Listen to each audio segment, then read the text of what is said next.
Hello everyone, good afternoon. Good afternoon, कैसे हो भाई सब लोग? Good afternoon sir. यस, मेरी आवाज आ रही है सबको? Yes sir. Okay okay okay okay okay.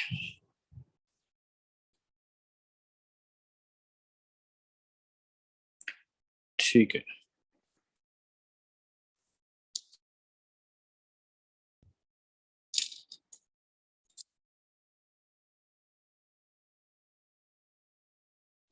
चलिए,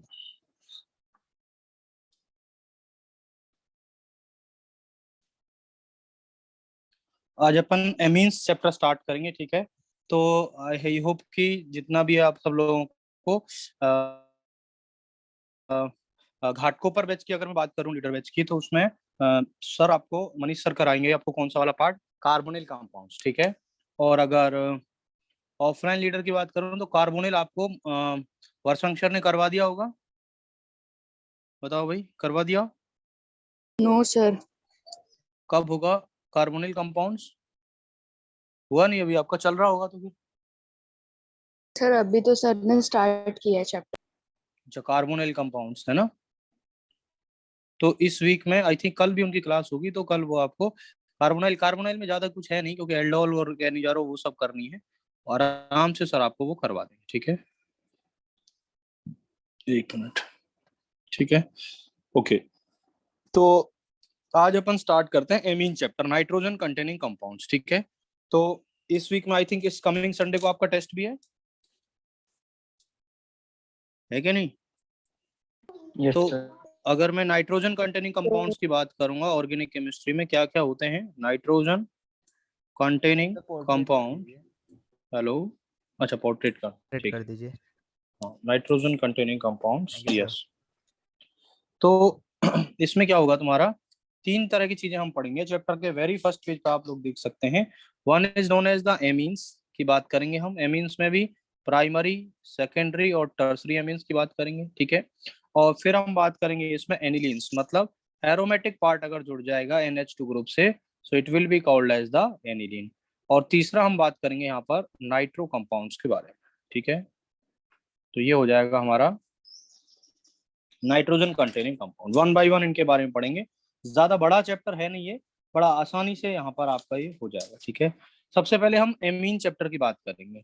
वही बात कि सबसे पहले बनाएंगे कैसे, methods of preparation, then they are the chemical properties उनकी क्या है, और बहुत सारी इंपॉर्टेंट कंपाउंड्स हमने ऑलरेडी पढ़ भी चुके हैं एनिलीन्स के बारे में। अभी देखो वन बाय वन चीजें आपको याद हो जाएंगी और पुरानी यहाँ पर इंपॉर्टेंट रिएक्शंस भी हो जाएंगे, ठीक है? तो सबसे पहले एमीन में स्टार्ट करते हैं, ठीक है? अगर मैं बात करूं एमीन होते क्या है भैया, तो RNH2 या R2NH, अगर मैं बात करूं नाइट्रोजन से एक एमीन जुड़ गया, मतलब दो R ग्रुप जुड़ जाए, या नाइट्रोजन से तीनों ही R ग्रुप जुड़ जाएं और हाइड्रोजन एक भी ना बचे, so that type of system is called as amines. ये प्राइमरी एमीन होता है, ये सेकेंडरी एंड ये टर्सरी, आप सब जानते ही हैं। प्राइमरी एमीन्स में खास बात क्या है, अच्छा, जैसे प्राइमरी अल्कोहल या प्राइमरी अल्किल हैलाइड कार्बन की हम बात करते थे, तो वहां प्राइमरी सेकेंडरी टर्सरी अलग तरह से देते थे। कि जैसे सपोज OH की मैं बात करूंगा, तो OH जिस कार्बन से जुड़ा है, let me right it, like OH जिस कार्बन से जुड़ा है वो फर्दर कितने कार्बन से जुड़ा, अगर ये 3 से जुड़ा है ये वाला कार्बन, तो हम इसको टर्सरी बोलते थे। कार्बन से जुड़ा OH अगर 2 से जुड़ा है तो it will B secondary. But nitrogen के केस में अलग तरह से चलता है, नाइट्रोजन खुद कितने कार्बन से जुड़ा है वहां से primary secondary and tertiary define होता है। पहली बात समझ में आई सबको? Yes. क्लियर? दूसरी बात हम ये कह सकते हैं कि जो एमाइंस हैं they are the derivatives of ammonia.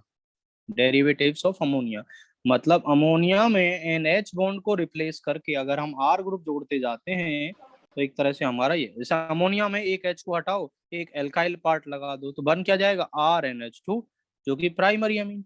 अगर मैं इसका एक और H हटाकर एक और R ग्रुप लगा देता हूँ तो ये क्या बन जाएगा R2NH, it will B a kind of secondary amine. और एक और H हटाकर एक और R लगा देते हैं so it would be a kind of tertiary amine. ये आपको पता चल गया। Like we can say that yes, primary, secondary and tertiary are the derivatives of ammonia, or we can say that कि primary amines जो हैं they are the monoderivatives of ammonia, secondary they are the diderivatives and tertiary amines are the triderivatives of the ammonia, we can say that। ठीक है, अब सबसे पहले हम बात करेंगे methods of preparation। Methods of, amine का नोमेनक्लेचर वैसे ही सेम ही रहेगा ना?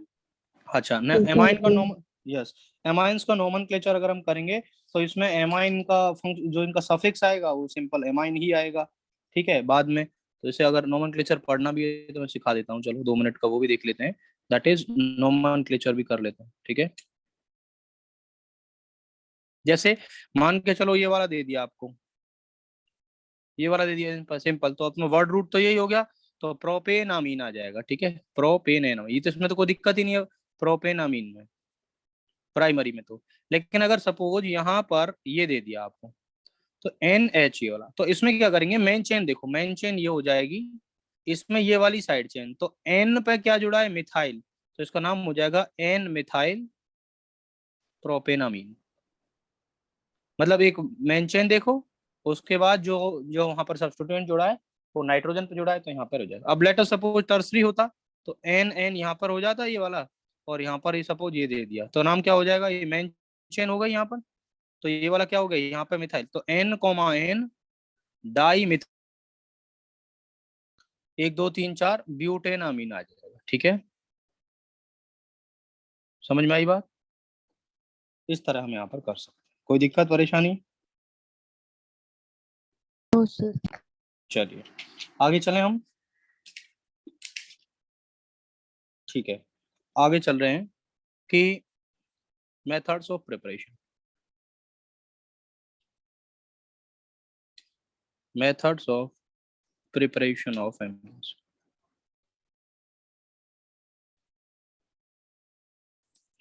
ये बनाएंगे कैसे? तो सबसे पहले हम इसमें डिफरेंट डिफरेंट मेथड्स देखेंगे वैसे तो, that is from alkyl halide देखेंगे, फिर दूसरे नंबर पे हम देखेंगे RX में से X हटाओ, X को X करो NH2 जोड़ो। फिर दूसरा हम एल्कोहल से देखेंगे कि OH को हटाओ NH2 जोड़ो। फिर हम क्या देखेंगे, दैट इज फ्रॉम रिडक्शन करें हम डिफरेंट डिफरेंट कंपाउंड्स का, और रिडक्शन पूरा की पूरा चैप्टर में आपको पढ़ा ही चुका हूँ। ठीक है, क्योंकि यहाँ पर क्या हो जाएगा OH एमाइड हो गया या तुम्हारा साइनाइड हो गया, ऑक्साइम्स हो गया, नाइट्रो हो गया, ये सब हो गया। फोर्थ नंबर की रिएक्शंस देखेंगे हम, that is by the hydrolysis reactions, वहां से अपने को अगर एमाइन मिल सकता है। ठीक है, बाकी कुछ important point like Hoffmann bromamide degradation ये सब हम देखेंगे। फोर्थ फिफ्थ पे देखेंगे हम Hoffmann bromamide degradation reaction, HBD Hoffmann bromamide degradation reaction. ठीक है, इसको पढ़ेंगे। फिर इसमें आ जाएगा तुम्हारा दैट इज कार्टियस रिएक्शन और डिफरेंट डिफरेंट कार्टियस सिमडेट, जॉन सिमडेट कार्टियस, इन सारी रिएक्शंस को भी मैं आपको कराऊंगा। ये नाइट्रीन्स की रिएक्शंस होती है ना, हाई स्कूल लिविंग सर्टिफिकेट के नाम से इसको मैं बोलता हूँ HSLC। High school leaving certificate मतलब हॉफमैन रिएक्शन, स्कूल मतलब सिमिट रिएक्शन, L मतलब लोशन रिएक्शन, और C मतलब Curtius reaction. Different different methods को हम देखेंगे, like you can say 6, this is 7, this is 8, this is 9, this is 10, like different different method of preparation. ये हमने एक बार थोड़ा सा आइडिया ले लिया, अब बनाएंगे कैसे किससे वो सब हम डिस्कस करते हैं, ठीक है। सबसे पहला देख रहा हूं मैं यहाँ पर फ्रॉम एल्किल हैलाइड, मुझे आर एचबीडी का एक्स क्या में फुल से फॉर्म है? हॉफमैन, अभी मत लिखो ये सब, हॉफमैन ब्रोमोमाइड डिग्रेडेशन रिएक्शन करेंगे अभी ढंग से, टेंशन मत लो, आराम से। फ्रॉम एल्किल हैलाइड से हम बात करते हैं, आर एक्स से हमको एमीन चाहिए, ठीक है। इसका एक Hofmann ammonolysis reaction, Hofmann ammonolysis reaction, ammonolysis reaction मतलब हमको Cl हटाकर बार बार अमोनिया जोड़ना, एल्किल हैलाइड हटाकर H हटाकर अमोनिया जोड़ना। तो जब भी कभी हम अमोनिया का एक्वस सॉल्यूशन को हीट करते हैं एल्किल हैलाइड के साथ, तो हमको डिफरेंट डिफरेंट टाइप के एमीन्स मिलते हैं। क्या करते हैं, हमको डिफरेंट डिफरेंट टाइप के एमीन्स मिलते हैं। जैसे सपोज हमने कोई एल्किल हैलाइड लिया और उस पर अमोनिया का एक्वस सॉल्यूशन उस पर डाल दिया, तो आपको सबको पता है इसमें होगा ही क्या, तुम्हारा अमोनिया बैक साइड से अटैक करेगी, एक्स को हटा देगी, तो बनेगा क्या, पहले RNH3 पॉजिटिव और X माइनस निकल गया, अब H पॉजिटिव इससे निकल जाएगा क्योंकि यहाँ से स्टेबल नहीं है, तो ये बन जाएगा RNH2, प्राइमरी एमीन बन गया। कोई टेंशन वाली बात इसमें तो होनी नहीं चाहिए, प्राइमरी एमीन एक बार बन गया। अब आपने इस पर क्या करा, एक बार और अमोनिया डाल दी, बात समझ में आई, ये सॉरी अमोनिया नहीं डाली आपने, एक बार और एल्किल हैलाइड डाल दिया, एल्किल हैलाइड मतलब आपने एल्किल हैलाइड खूब एक्सेस में लिया हुआ है। तो जो पहले अमोनिया वाले मॉलिक्यूल से एमाइन बने हैं, now they are become more nucleophilic, तो ये फिर वापस से रिएक्शन करेंगे, X माइनस को फिर निकाल देंगे, मतलब NH2 पॉजिटिव बनेगा, एक H प्लस निकलेगा। तो अब की बार क्या हुआ है, नाइट्रोजन से केवल एक ही हाइड्रोजन बचा है और बाकी HX बाहर निकल गया, कोई दिक्कत। अब इस पर फिर RX डाल देंगे, तो भैया अभी और रिएक्टिव है, फिर रिएक्शन करेगा एल्किलाइड, फिर X माइनस निकालेगा, तो फिर H प्लस निकलेगा N पे पॉजिटिव आने की वजह से, तो अगेन यहाँ पर 3 बार R जुड़ गया है और HX निकल गया है। Do you agree with my point? तो अल्टीमेटली हो क्या रहा है, हम बार बार ये, अब अगर और भी ज्यादा RX होता है, then tertiary amines can also again react and one more time the alkylation can occur and this time the nitrogen will get the positive charge because अब की बार हाइड्रोजन है नहीं ना निकलने के लिए, तो इसको बोलते हैं हम tetra alkyne quaternary amine, that is tetra alkyl ammonium salt, tetra alkyl ammonium salt. मतलब इस सारी रिएक्शन को अगर हम केवल सिंगल लाइन में लिखने की कोशिश करते तो ये कह सकते थे कि एक बार एक्सेस में एल्किल हैलाइड हमने ले लिया और उस पर ठीक ठाक अमाउंट में अमोनिया डाली है, तो भैया बार बार मोनो एल्काइलेशन अकर्स, बार बार एल्काइलेशन अकर होगा और यहाँ पर हमको ये मिलेगा। मतलब इफ यहाँ पर हम कहें कि एल्किल हैलाइड एक्सेस में लिया है, सोचो आंख बंद करके इसको, अगर एल्किल हैलाइड बहुत ज्यादा लिया है तो एक बार अमोनिया रिएक्शन करेगी तो RNH2 जो बना है वो फिर न्यूक्लियोफिलिक है ना, फिर RX पर अटैक करेगा, फिर वो सेकेंडरी एमीन, फिर वो न्यूक्लियोफिलिक है, फिर RX पर अटैक करेगा। मतलब जब RX एक्सेस में है तो मेजर प्रोडक्ट क्या रहेगा, मतलब क्वाटरनरी, सब कुछ ये है इसमें कन्वर्ट हो जाएगा, मतलब क्वाटरनरी अमोनियम साल्ट बनेगा मेजर प्रोडक्ट, समझना ध्यान से।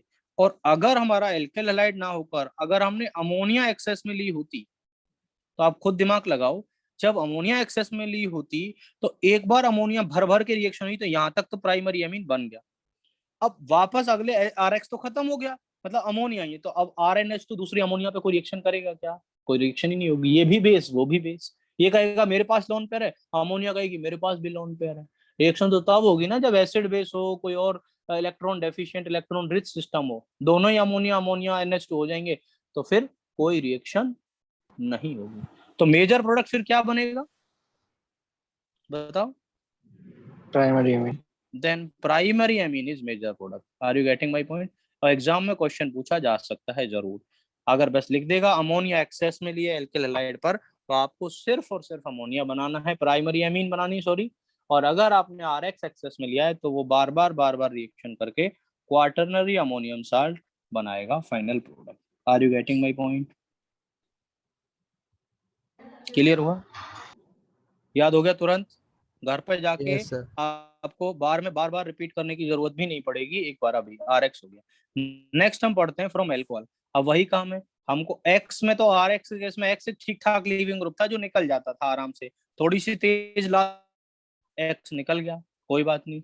लेकिन ऑक्सीजन क्या है, ऑक्सीजन डफर है। डफर मतलब ये कार्बन के साथ इसने शादी कर रखी है, एक तरह से कहेगा कि मेरा तो कार्बन के साथ एक गजब ही रिश्ता है, मैं तो नहीं तोड़ूंगा। मतलब कार्बन ऑक्सीजन का बॉन्ड टूटना इतना आसान बात नहीं है। यहाँ पे कार्बन ऑक्सीजन का बॉन्ड टूटना इतना आसान बात नहीं है। तो फिर हमको करना क्या पड़ेगा, इसमें थोड़ा सा हाइयर टेम्परेचर लेना पड़ेगा। तो सीधी सी बात है, सेकंड रिएक्शन हम स्टार्ट कर रहे हैं, दैट इज फ्रॉम अल्कोहल। तो ROH से निकालना है और अमोनिया बनाना है, तो OH को हटाना पड़ेगा, बट OH हटना नहीं चाहता, it's not a good leaving group.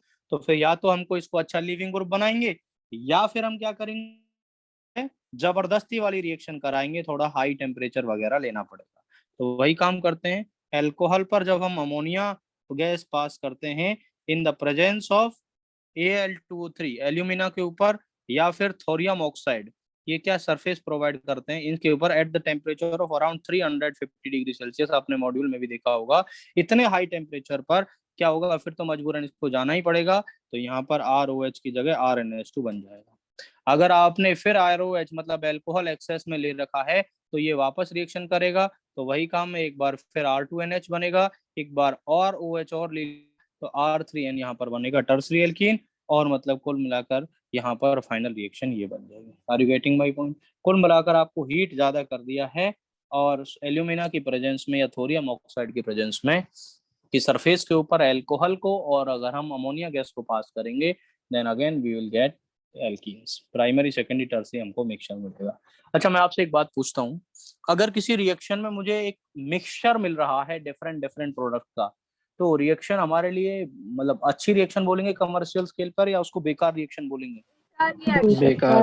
बेकार बोलेंगे, क्योंकि हमको फिर उसमें सेपरेशन करना पड़ेगा। ठीक है, इसीलिए मैंने बताया भी था शायद आपको, SN1 SN2 में SN2 से बनने वाले प्रोडक्ट्स को हम ज्यादा प्रीफर करते हैं on the basis of industrial scale.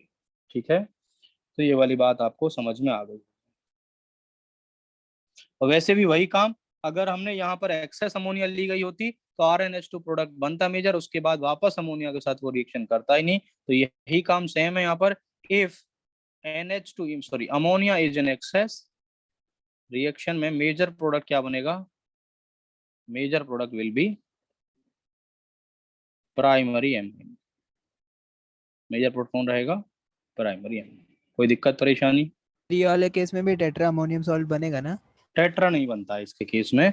Tetra बनने के पीछे वही वाली बात है कि अब दोबारा एल्कोहल पे जब अटैक हो नहीं पाएगा, क्योंकि यहाँ पर क्या हो जाता है, ये इतना ज्यादा न्यूक्लियोफिलिक भी नहीं है, और ये इतना अच्छा लिविंग ग्रुप भी नहीं है, तो मतलब इसमें नहीं बनेगा, बाकी आप उसमें बनाएंगे। ठीक है, क्योंकि वहां पर तो क्या था, एसिडिक चांस थे H+ के। कुल मिलाकर आप इसको टर्सरी तक बनाना। ठीक है, ये तो हुआ सिंपल सी बात। दो हुए मेथड ऑफ प्रिपरेशन याद, एल्किल हैलाइड से एल्कोहल से। नेक्स्ट तीसरा बात करते हैं हम, रिडक्शन ऑफ डिफरेंट कंपाउंड, मतलब किस चीज का रिडक्शन करें कि हमको एमाइन मिल जाए। तो सीधी सी बात है, एक तो सबसे पहले दिमाग में हमको आता है, यस नाइट्रो का कर सकते हैं, और या फिर हम कर सकते हैं एमाइड का रिडक्शन कर सकते हैं, इफ यू सी साइनाइड का रिडक्शन कर सकते हैं। क्योंकि मैंने आपको जब रिडक्शन चैप्टर करवाया था, तो मैंने आपको एक बात बताई थी कि लिथियम एल्यूमिनियम हाइड्राइड सब चीज को रिड्यूस करके, और लास्ट में यार HI रेड फास्फोरस जो भी है, उस सबको एल्केन में कन्वर्ट कर देता था। और एल्किल हैलाइड जो था, सॉरी लिथियम एल्यूमिनियम हाइड्राइड था, वो हर फंक्शनल ग्रुप, चाहे ईस्टर था, चाहे वो एसिड था, चाहे चाहे वो कीटोन था, उन सबको किस में कन्वर्ट करता था, बोल के बताओ? LiAlH4 alcohol. एल्कोहल में कन्वर्ट करता था, एल्कोहल में। बट मैंने आपको वहां एक बात बताई थी कि मान लिया कि वो सबको रिड्यूस करके अल्कोहल में कन्वर्ट कर देता है, बट दिक्कत क्या है, नाइट्रोजन वाले को नहीं कर पाते। नाइट्रोजन वाले को वो कार्बन नाइट्रोजन को नहीं तोड़ पाता था। तो वही है सेम चीज, मतलब अगर मैं RC डबल बॉन्ड NH2 का रिडक्शन करता भी हूँ, चाहे मैं कोई सा भी रिड्यूसिंग एजेंट डालूं, कोई हो कि हाँ मैं जबरदस्त रिड्यूसिंग एजेंट हूँ, बने बेशक कार्बन नाइट्रोजन को नहीं तोड़ पाएगा। या फिर sodium in presence of ethanol, कोई सा भी आप बोवेल्ट ब्लैंक रिडक्शन ले लो, कोई सा भी ले लो, कुल मिलाकर वो इस कार्बन नाइट्रोजन को नहीं कर पाएगा। वहां इसको जरूर ऑप्शन को हटाकर, O डबल बॉन्डो को हटाकर H2 लगा देगा, तो हमारा मेजर प्रोडक्ट एमीन बनेगा। Are you getting my point? Similarly RC triple bond N लिया आपने, तो यहाँ पर भी सिंगल बॉन्ड को नहीं तोड़ पाएगा।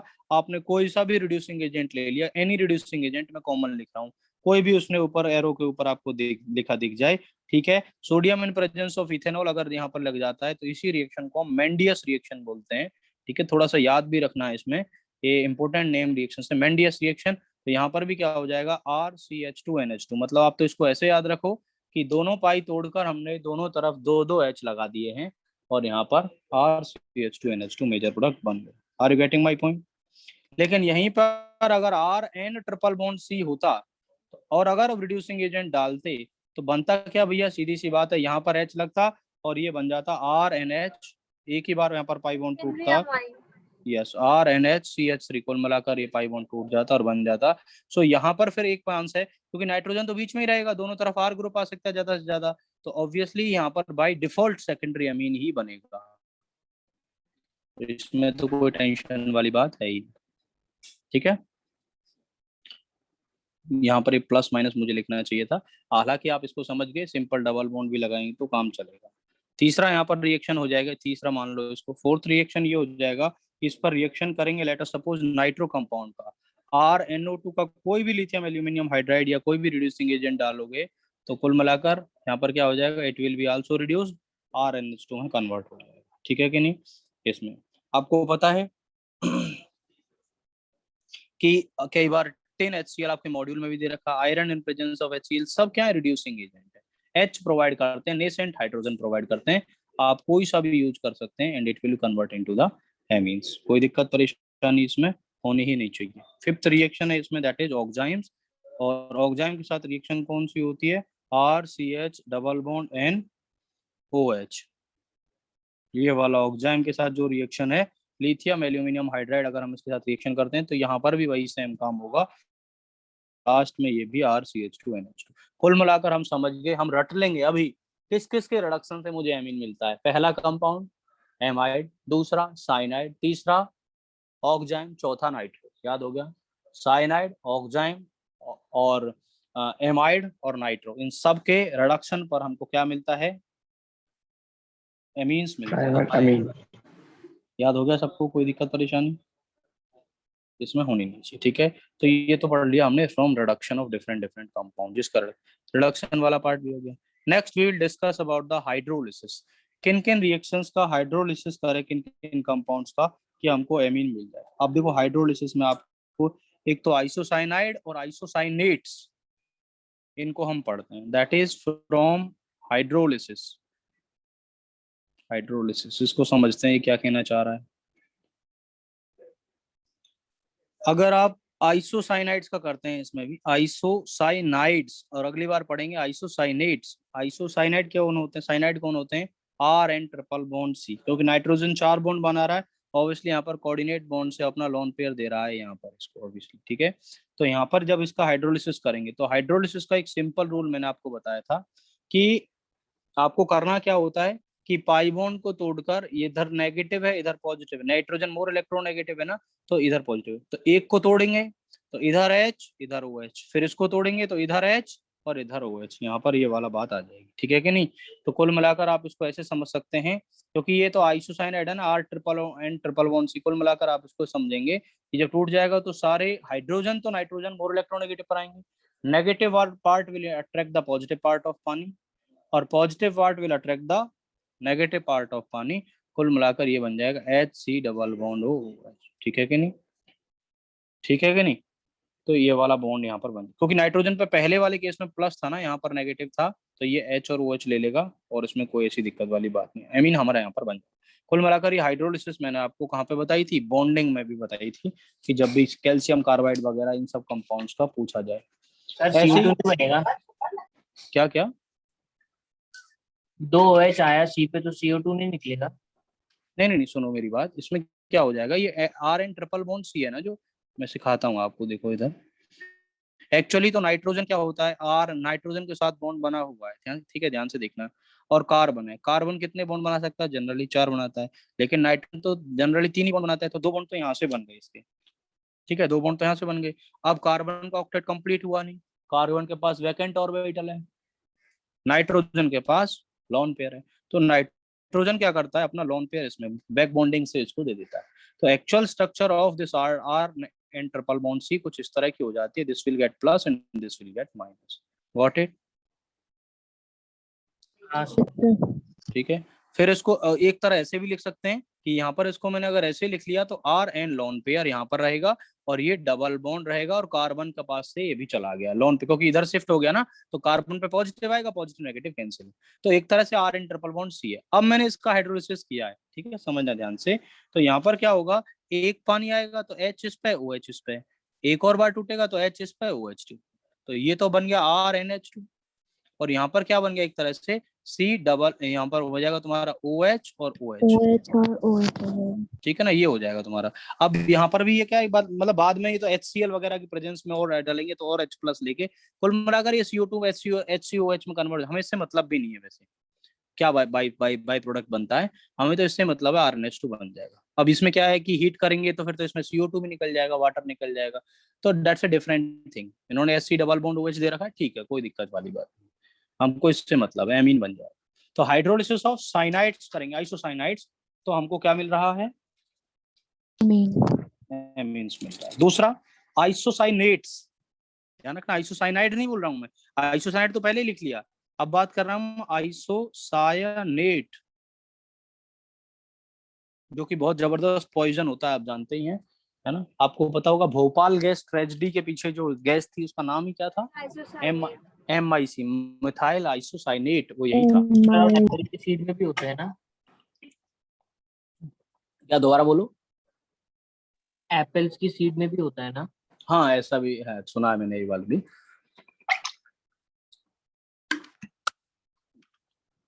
इनफैक्ट ये इतना खतरनाक होता है कि इसकी बहुत स्मॉल डोज ही, अगर एक प्रॉपर आइसोसाइनेट जहर रहेगा, पॉइजन रहेगा, तो वेरी स्मॉल डोज सेकंड्स या मिनट्स में मतलब ये जान ले लेता है। इट्स लाइक आपको पता भी होगा जो सुसाइडर सेल्स जो होते हैं, जो आतंकवादी संगठन होते हैं, वो अपने जबड़े के नीचे ये वाला मिथाइल आइसोसाइनेट की पुड़िया लगा के रखते थे, जो बहुत हाँ ज्यादा सर, सुसाइड, जंगल में अंगूठी में छुपा के रखते हैं ना। सुसाइडर बॉम्ब्स वगैरह में जो होते हैं, तो करते क्या है कि बाई चांस अगर वो कहीं किसी कंट्री में पकड़े जाते हैं, सो दैट की इंफॉर्मेशन लीक ना हो, वो अपना पोर्टली उसको दबा देते हैं और वहां पे मर जाते हैं। एप्पल सीड में साइनाइड होता है सर।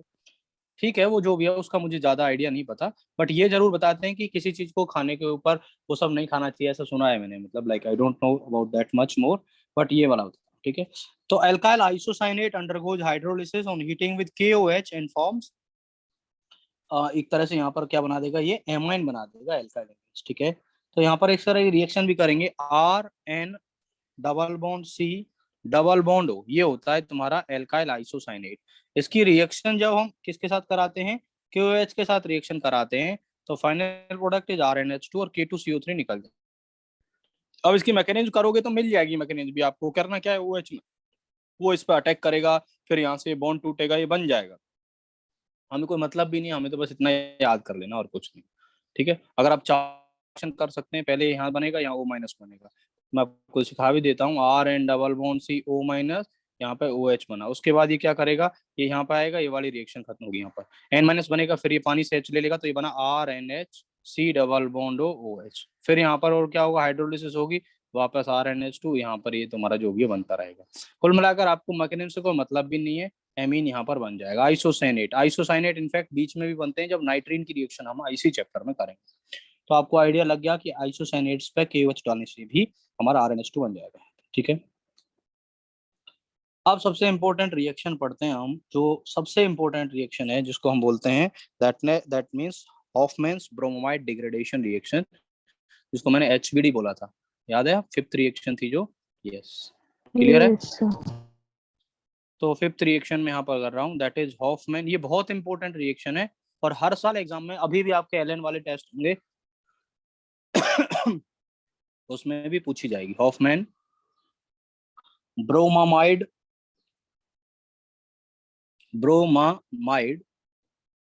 डिग्रेडेशन रिएक्शन, इसकी मैकेनिज्म भी करवाऊंगा क्योंकि इंपॉर्टेंट। डिग्रेडेशन क्यों बोलते हैं इसको, क्योंकि यहाँ पर एक कम कार्बन का एमीन मिलता है। लेट अस सपोज आपने RCH2 C double bond O NH2 आपने ये लिया है, और इसका रिएजेंट अगर हम इस पर डालते हैं, रिएजेंट क्या है इसका, that is Br2 in presence of KOH, Br2 in presence of KOH अगर हम लेते हैं तो यहाँ पर हमको एमीन मिलता है, लेकिन एक कम कार्बन का, ये C डबल बॉन्ड उड़ जाता है इसमें से, and we will get NH2। That's why that's why this reaction is called as degradation reaction, कि एक कम कार्बन का हमको क्या मिलता है यहाँ पर, एमीन मिलता है। तो बाई प्रोडक्ट के तौर पर हमको क्या मिलता है यहाँ पर, जो एक कार्बन है वो उड़ चुका है, वो क्या बन चुका है, वो बन चुका है K2CO3 और KBr यहाँ पर बाई चांस अलग निकल जाता है। तो जो कार्बन है ना ये, वो ये वाला कार्बन है जो उड़ गया है, इसमें से निकल गया। बात समझ में आई कि नहीं आई? तो एक कम कार्बन का एमीन हमको मिलता है। तो ऐसे क्वेश्चंस खूब सारे ग्रिड टाइप क्वेश्चंस में आते हैं। अब मैं आपको इसकी मैकेनिज्म समझा देता हूँ पहले कि actually Hoffmann bromide degradation reactions में क्या होता है। तो एक कम कार्बन का मिलता है, ठीक है। इसमें करते क्या है, लेट सपोज मैं आपको एग्जांपल लेता हूँ, CH3 C double bond NH2 मैंने ले लिया तुम्हारा इथेनम, इस पे Br2KOH डालेंगे तो आप समझ गए डायरेक्ट प्रोडक्ट मुझे लिखना है, तो I will say primary amine methyl amine मेरा आंसर बनेगा। बट कैसे, इसको सबसे पहले मैकेनिज्म में होता क्या है कि Br2 और KOH के बीच में रिएक्शन होती है, ठीक है। तो Br2 KOH के बीच में जब रिएक्शन होगी तो यहाँ से कई बार आपको ऐसा दिखेगा BrO- इस तरह का मिलेगा, ये वाला BrO-, ठीक है। Bromide ion, hyper bromide ion भी बोलते हैं, इसलिए इस रिएक्शन का एक और नाम है हॉफमैन ब्रोमाइड डिग्रेडेशन बोल लो, या हॉफमैन हाइपोब्रोमाइट रिएक्शन भी बोलते हैं। मैं लिख देता हूं यहाँ पर हॉफमैन हाइपोब्रोमाइट रिएक्शन, इसका दूसरा नाम है हॉफमैन हाइपोब्रोमाइट रिएक्शन। पहला स्टेप तो यही है। कुल मिलाकर ये CH3 C double bond NH2 में जब बेस डालोगे OH-, वो इसका एक H+ ले जाएगा। In fact I should write it as H, इसका एक, तो ये क्या बना CH3 C double bond NH-। फिर ये क्या करेगा, Br2 पर अटैक करेगा, तो एक NH Br पर अटैक करेगा, माइनस निकल जाएगा, ठीक है। तो यहाँ से प्रोडक्ट बना CH3 C double bond NH-Br। ये क्या बन गया, N ब्रोमो इथेनमाइड। कुल मिलाकर हमने कुछ नहीं किया, पहले दूसरे स्टेप में एमाइड का एक हाइड्रोजन हटाकर Br लगवा दिया है, इसको बोलेंगे N ब्रोमो इथेनमाइड। और बाद में यहाँ से Br- निकला, KOH का K, तो यहाँ पर KBr निकल गया। उसमें तो कोई टेंशन वाली बात है ही नहीं। इतना बात समझ में आई सबको? बताओ जल्दी से, इतना क्लियर हुआ? हाँ, तो आपने क्या लिखा है कि K2CO3 प्लस KBr, वो जो डिग्रेडेशन के नीचे लिखा है? हाँ, ये मतलब इसके बाई प्रोडक्ट हैं। Okay sir. ये बाई प्रोडक्ट हैं इसके ही, मैंने अलग लिख दिया। मेन काम तो यही है, ठीक है। तो मैं क्या कर रहा हूँ, CH3 C double bond NH-Br यहाँ पर लिखा हुआ है, ठीक है। अब क्या करेंगे, इसका जो हमने N ब्रोमो है, तो एक बार और KOH, ठीक है, K+OH-, तो क्या करेंगे, OH- वापस इस H को ले जाएगा जो यहाँ पर NH है। In fact I would write it again, ठीक है। मैं इसको मिटा के दोबारा लिख देता हूँ।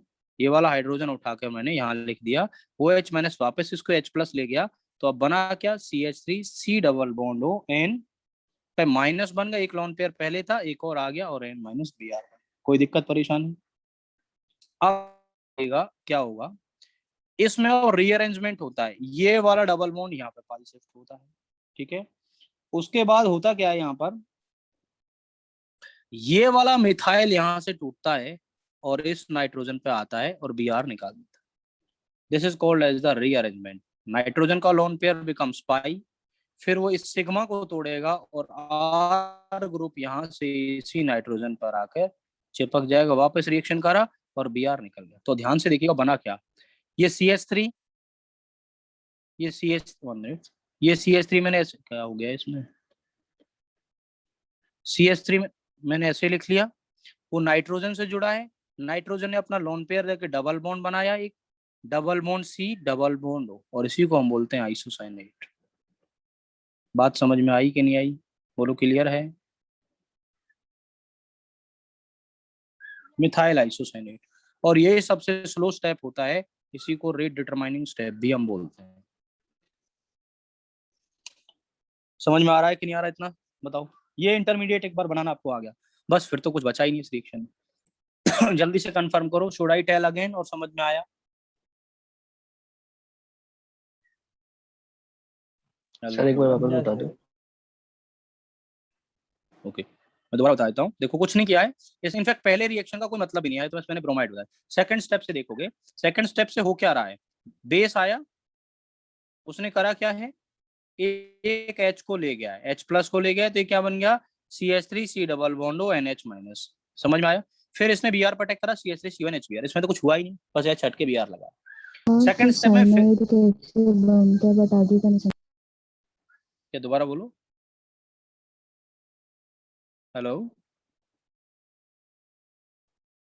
मैं कह रहा हूँ दूसरे स्टेप में बेस ने फिर H प्लस अटैक किया, H प्लस निकल गया, N माइनस बना। अब रीअरेंजमेंट हुआ, N माइनस से यहाँ पर लोन पेयर का पाई कन्वर्ज हुआ, ये यहाँ पर ये बॉन्ड टूटा और यहाँ पर ये Br को निकाल दिया, तो ये क्या बनेगा CH3 N double bond C double bond isocyanate methyl isocyanate, इसको हम बोलेंगे MIC, यही बनेगा। क्लियर हुई? अब कुछ नहीं है, नेक्स्ट स्टेप में तो CH3 N double bond C double bond जो बना है, इस पर बेस अटैक करता है OH माइनस, यहाँ पर अटैक करेगा, ये पाई बॉन्ड पहले ऐसे टूटेगा, तो CH3 N double bond C O minus OH, ये O माइनस वापस लोन पेयर, ये माइनस बनेगा, तो CH3 N minus C double bond OH बना। क्लियर हुई बात? बाद में क्या हो जाएगा, यहाँ पर फिर वापस एक और H प्लस ले लेगा ये उससे, तो ये बन जाएगा CH3 CH NH, में डायरेक्ट लिख देता हूँ इस वाले स्टेप में, ये डायरेक्ट बन गया CH3 CNH। बाद में फिर टूट जाएगा, कुल मिलाकर यहाँ से यहाँ पर हाइड्रोलिसिस हो जाएगी इसकी, CH3 NH2 बन जाएगा यहाँ से, और K2CO3 अलग से निकल जाएगा। H और OH लगो, H इसको दे दो, OH इसको दे दो, ये तुम्हारा H2CO3 और K2CO3, क्योंकि बेस है ना, H हट के KOH ले जाएगा और K2CO3 बन जाएगा। कुल मिलाकर हमको जो एमीन मिला है वो इससे मिला है, और ये वाला कार्बन कहाँ जा चुका है, इसका पार्ट बन चुका है। Do you agree with my point? तो एग्जाम में पूछा क्या जाएगा कि इस तरह की रिएक्शंस का जो इंटरमीडिएट है वो कौन बना है, यहाँ पर इंटरमीडिएट मिथाइल आइसोसाइनेट, ठीक है सर, लेकिन इंटरमीडिएट तो वही पड़े, कार्बोकेटाइन, कार्बेनाइन, फ्री रेडिकल, कार्बिन, नाइट्रीन और बेंजाइन, उन 6 में से तो आपको दिखा नहीं कोई भी यहाँ, ठीक है। मेथड है यहाँ पर, जैसे मैंने एक तो यहाँ पर डायरेक्ट रीअरेंजमेंट दिखाया, कई बार क्या करते हैं CH3 C double bond N minus है ना, जो Br जो है यहाँ पर, इसको एक दूसरे तरीके से दिखा देते हैं कि Br माइनस की फॉर्म में बाहर निकल गया, तो जब नेगेटिव चीज से कोई एक और नेगेटिव जाती है, Br माइनस निकल गया यहाँ से, तो बनता है नाइट्रीन, CH3 C double bond ON, तो लोन पेयर चला गया यहाँ से, दोनों चले गए ना, इस पर प्लस आएगा, तो यहाँ पर ये बनता है, इसको हम नाइट्रीन बोलते हैं। नाइट्रीन में रीअरेंजमेंट होता है, तो इस तरह भी हम इसको लिख सकते हैं, CH3 N double bond C double bond O, यही बनता है। तो आपको इंटरमीडिएट का भी एग्जाम में पूछा जाए कि हॉफमैन ब्रोमाइड डिग्रेडेशन रिएक्शन का इंटरमीडिएट कौन है, तो इंटरमीडिएट आप क्या बताएंगे?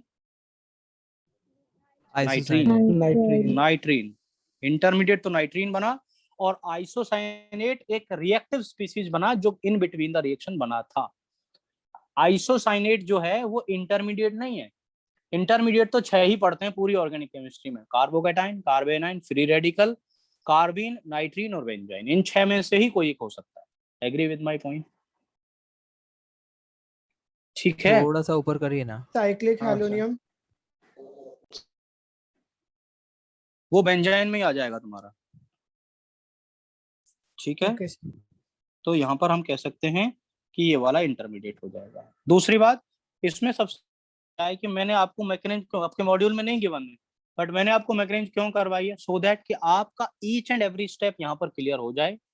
और फिर अभी कई बार पता है एग्जाम में क्वेश्चन क्या पूछा जाता है, 4 ऑप्शन दे देगा और पूछेगा इसमें से कौन सा option Hoffmann bromide degradation reaction का पार्ट नहीं है, तो तभी बता पाएंगे ना जब मैकेनिज्म पता होगी। तो आप आंखें बंद करो और मेरी कहानी सुनो, मैंने करा क्या है। एमाइड लिया, एमाइड पे बेस डाला, KOH तो हमने डाला ही है भर भर के, OH माइनस H प्लस ले जाएगा NH का, NH माइनस बना, Br पर अटैक करा, NH Br बना, N ब्रोमो इथेनामाइड बन गया, N ब्रोमो एल्केनामाइड जो भी है वो बन जाएगा। अगले स्टेप में एक और बार बेस आया, वापस दूसरा हाइड्रोजन लेके N माइनस बना, अब उसमें रीअरेंजमेंट हुआ और एल्काइल पार्ट N से आ गया, Br निकल गया, RN double bond C double bond isocyanate बन गया। यह नाइट्रेट इंटरमीडिएट भी आप बता सकते हैं। फिर उस पर वापस बेस अटैक करेगा और लास्ट में हाइड्रोलिसिस होने के बाद हमको एक कम कार्बन की एमीन्स मिल जाएगी। Agree with my point? समझ में आया कि नहीं? Yes sir. क्लियर हो गया सबको? चलिए, ये तो था तुम्हारा Hoffmann bromide degradation reaction. Sir वो COOH के नीचे क्या लिखा है? COOH के नीचे कहाँ है COOH? लास्ट स्टेप में सर वो बॉन्ड ब्रेक किया है ना उधर। हाँ, ये बॉन्ड ब्रेक किया, कुछ नहीं है, तो बस OH लिख दिया मैंने, H इधर से निकल गया। ठीक है, ओके सर। ये OH लिख दिया मैंने, ठीक है। दूसरा, और भी इसमें इंपॉर्टेंट रिएक्शंस हैं, उनको हम पढ़ते हैं अभी, ठीक है। तो नेक्स्ट रिएक्शन है तुम्हारी हॉफमैन, तो ये हो ही गई ना, हॉफमैन ब्रोमाइड डिग्रेडेशन रिएक्शन, तो मैंने करवा दिया आपको। कौन कौन सी हो गई, एक मिनट देख लेते हैं ऊपर। हॉफमैन ब्रोमाइड तो ये लिख दिया था मैंने दोबारा। हाई स्कूल लिविंग सर्टिफिकेट में है ना, इसको याद रखने का तरीका है, चारों रिएक्शन में, इन चारों रिएक्शंस में नाइट्रीन इंटरमीडिएट बनता है, ठीक है। लिख देता हूँ आपको, याद करने का तरीका भी है। हाई स्कूल लिविंग सर्टिफिकेट, ये ट्रिक से आपको चारों रिएक्शन याद रहेंगे। हाई मतलब Hoffmann bromide degradation reaction, school मतलब सेमेडिट रिएक्शन, एल मतलब लॉसन रिएक्शन, और सी मतलब कार्टियस रिएक्शन, सर्टिफिकेट मतलब कार्टियस रिएक्शन। इन सब रिएक्शंस में हमको नाइट्रीन इंटरमीडिएट मिलता है। क्या मिलता है? नाइट्रीन इंटरमीडिएट। कैसे मिलता है, one by one upon discuss करते हैं और हमको क्या पता चलता है, ठीक है। सबसे पहले मैं स्टार्ट कर रहा हूँ यहाँ पर, लोशन तो शायद उन्होंने करवाई भी नहीं है, लोशन भी चलो मैं करा दूंगा। तो पहले हम सिमेट रिएक्शन की बात करते हैं, ठीक है। तो यहाँ पर छठवां डालोगे सिमेट रिएक्शन, हॉफमैन तो मैंने करा दिया। सिमेट रिएक्शन, सिमेट रिएक्शन में ध्यान रखना, जो रिएक्टेंट जो हम लेते हैं that is carboxylic acid. Schmidt reaction में कौन लेते हैं इंटरमीडिएट? Carboxylic acid. और प्रोडक्ट क्या बनाना है? प्रोडक्ट तो फिक्स है हमारा, एमीन ही बनाना है। तो RC डबल बॉन्ड OH पर हम हाइड्राजोइक एसिड लेते हैं, HN3। क्या बोलते हैं इसको हम? Hydrazoic acid. NH3 नहीं है, वो तो अमोनिया होता है। HN3 हाइड्राजोइक एसिड रिएक्शन कराते हैं in the presence of concentrated sulphuric acid, और यहाँ पर जो हमको प्रोडक्ट मिलेगा that will be RNH2 primary amine. Nitrogen gas बाहर निकल जाएगी और कार्बन डाइऑक्साइड हमको मिलेगा। एग्री? ठीक है, प्राइमरी एमीन हमको मिलेगा। कैसे होती है रिएक्शंस, इसको भी कर लेते हैं। वैसे हालांकि आपको जरूरत भी नहीं है हालांकि इसकी, बट कर लेते हैं, अगर आप समझ पाए तो मैकेनिज्म को मैं समझा देता हूँ फिर भी। सिमेट रिएक्शन में देखो करते क्या है, RC डबल बॉन्ड OH को, हालांकि आपको करने की जरूरत नहीं है, फाइनल प्रोडक्ट तो आपको यही बनाना है, RC डबल बॉन्ड OH।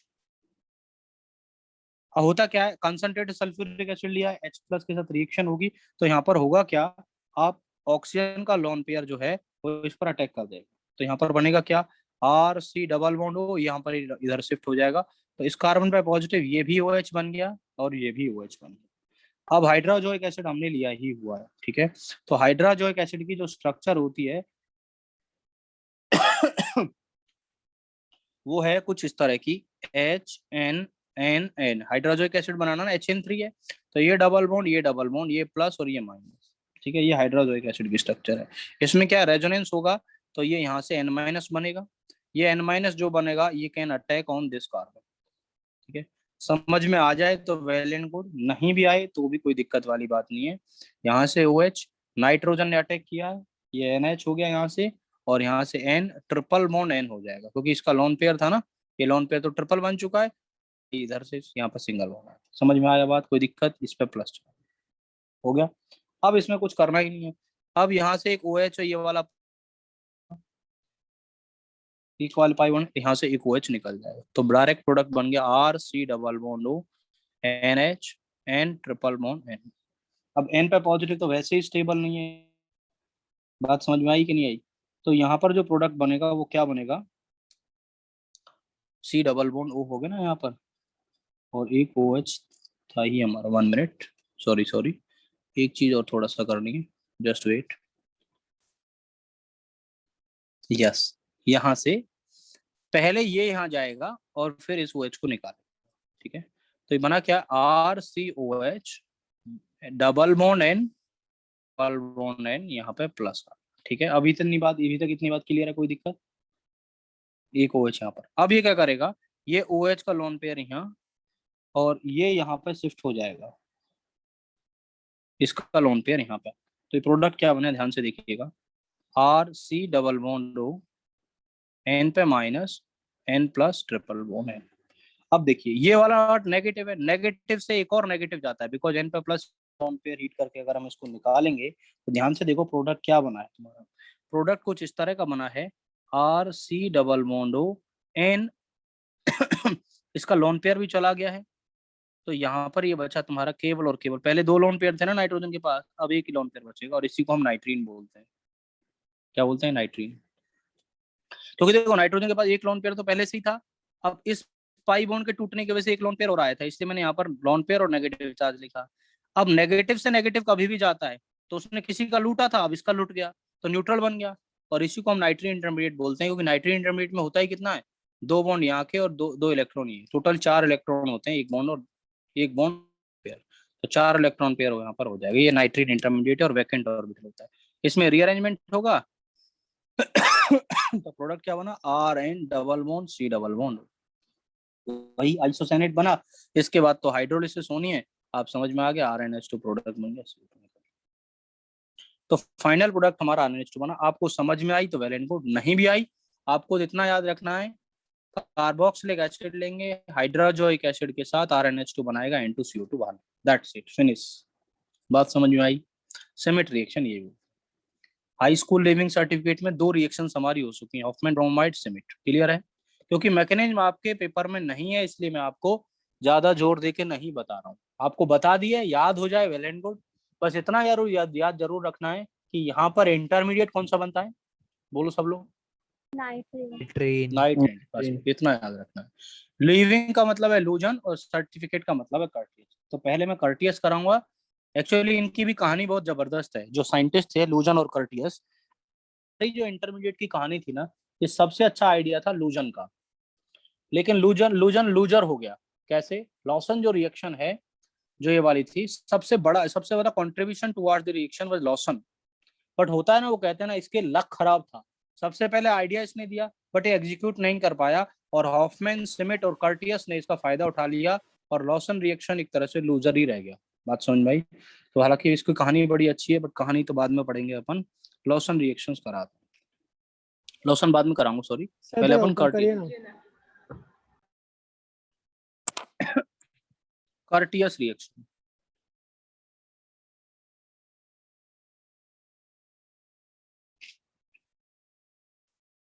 लिख लो जल्दी से।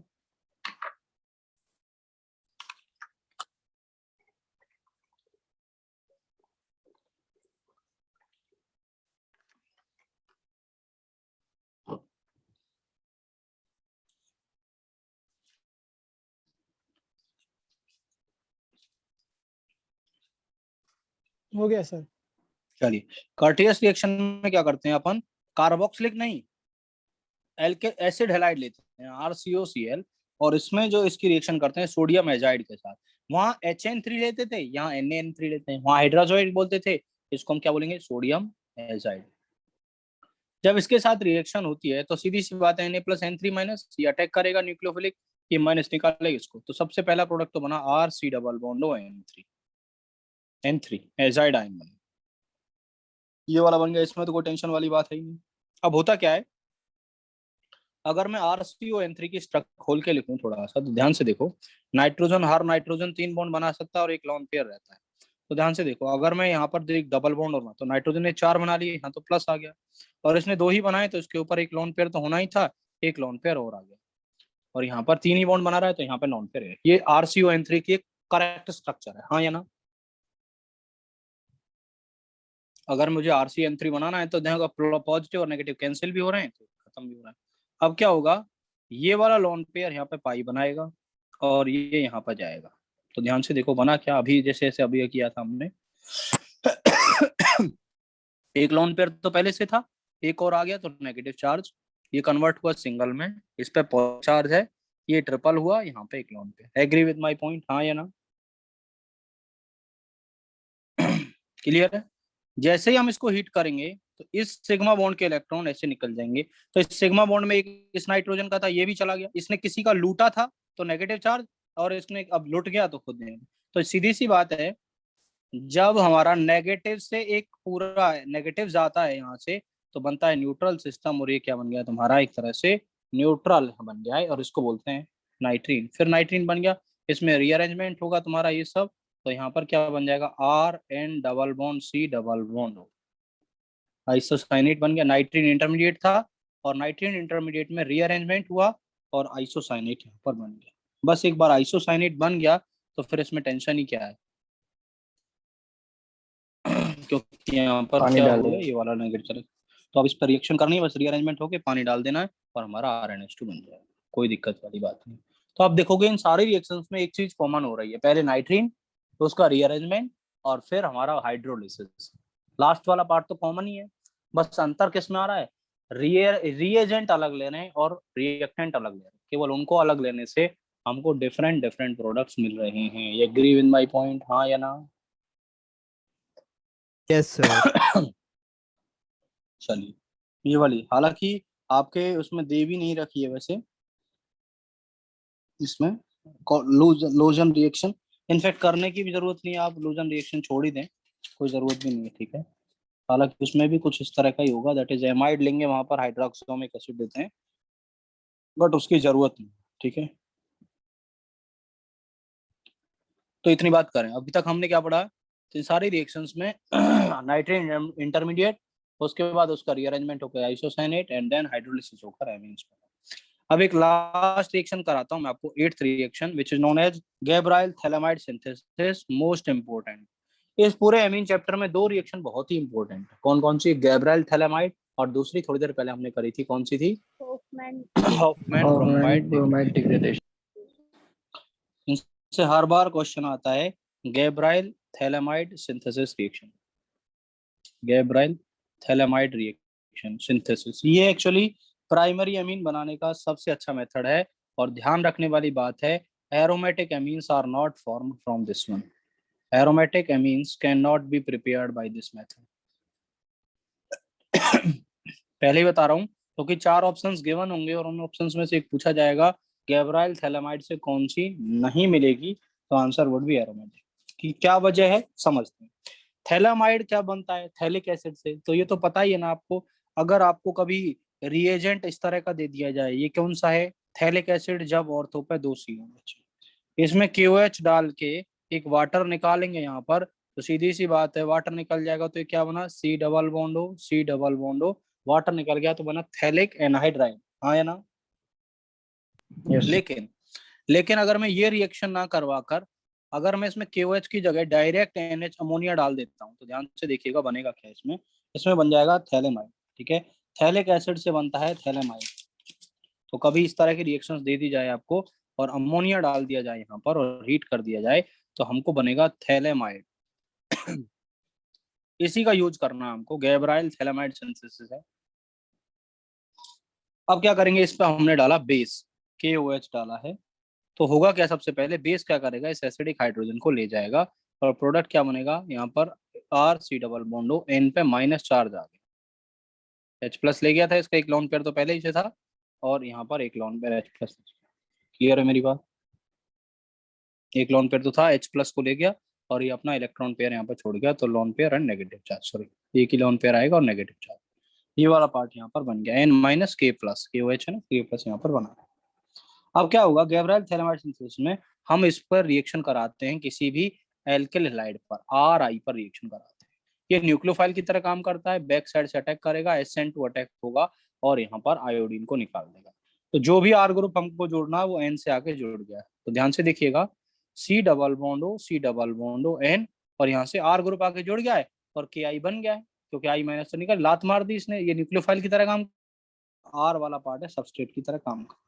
अब हमको कुछ नहीं करना है, इस रिएक्शन का हाइड्रोलिसिस कर देना है। तो ध्यान से देखिएगा, लिखना बंद करो, ये वाला बॉन्ड टूटेगा, इधर H आएगा, इधर OH आएगा, ये वाला बॉन्ड टूटेगा, N पे माइनस है तो उसको H+, और ये वाला बॉन्ड टूटेगा तो OH। तो ध्यान से देखो बना क्या, थैलिक एसिड तो रीजनरेट हो गया, जो कि अगेन रिएक्शन करके थैलेमाइड बना सकता है, और क्या मिल गया हमको, RNH2 मिल गया। तो प्राइमरी अमीन मिला कि नहीं मिला, यस और नो? Yes sir. क्लियर हुई बात? यस। अब ध्यान से देखो, मैंने एक लाइन लिखी है, एरोमेटिक एमीन्स नहीं मिलेगा। क्यों नहीं मिलेगा? क्योंकि एरोमेटिक एमीन्स होना होता तो ये R वाला पार्ट बेंजीन होना चाहिए था, मतलब यहाँ पर हमको आयोडो बेंजीन लेना चाहिए था। अरे बोलो हाँ या ना? Yes, और sir. आयोडोबेंजीन का क्या, आप मुझे बताओ, क्या आयोडोबेंजीन SN2 रिएक्शन दे सकता है? No, why? नहीं। क्योंकि वहां पर कार्बन Very पे fair, डबल बॉन्ड करेक्टर होगा और आयोडीन का लॉन पेयर का रेजोनेंस होने की वजह से there would be double bond character और फिर iodine would not be a good leaving group. That's why aromatic amines can not be prepared by this method. Do you agree with my point, हाँ या ना? Yes. Aromatic amines का मतलब aniline can not be prepared by this method because R part जो है फिर SN2 reaction नहीं देगा। तो मैकेनिज्म से ही समझ में आ रहा है ना, अदरवाइज तो रटना ही पड़ता। ठीक है कि नहीं? तो आपको कोई भी मर्जी पड़े वो आप एमीन बना सकते हैं। भाई आपको इथाइल एमीन बनाना है तो आर्ट को यहाँ पर इथाइल हाइड्राइड ले लो, अगर आपको प्रोपाइल एमीन बनाना है तो आर वाला पार्ट प्रोपाइल एमीन ले लो, और आपको मिथाइल एमीन बनाना है तो आर वाला पार्ट मिथाइल हाइड्राइड ले लो। एग्री, यस और नो? तो कुछ करना ही नहीं है, आपको थैलेमाइड ले लेना है, बेस डालते N- बनाना है, N- की जिस मर्जी पड़े जो हमको बनाना है उस पर रिएक्शन कर, तो आर और एन का बॉन्ड बन गया, हाइड्रोलिसिस कर दो, वापस हमको थैलिक एसिड और NH2। थैलेमाइड सर हाँ सर इसमें 3 डिग्री अमीन भी नहीं बन पाएगा ना? हाँ, इसमें अब क्या दिक्कत है कि अब देखो SN2 अटैक टर्सरी पे होता नहीं है आसानी से, तो फिर इसमें उसमें बनने में भी दिक्कत है। मतलब लिविंग ग्रुप अच्छा ना हो और जिस पर अटैक करना मुश्किल हो वो वाले इस तरह की एमीन्स यहाँ पर नहीं बन पाए। क्लियर है?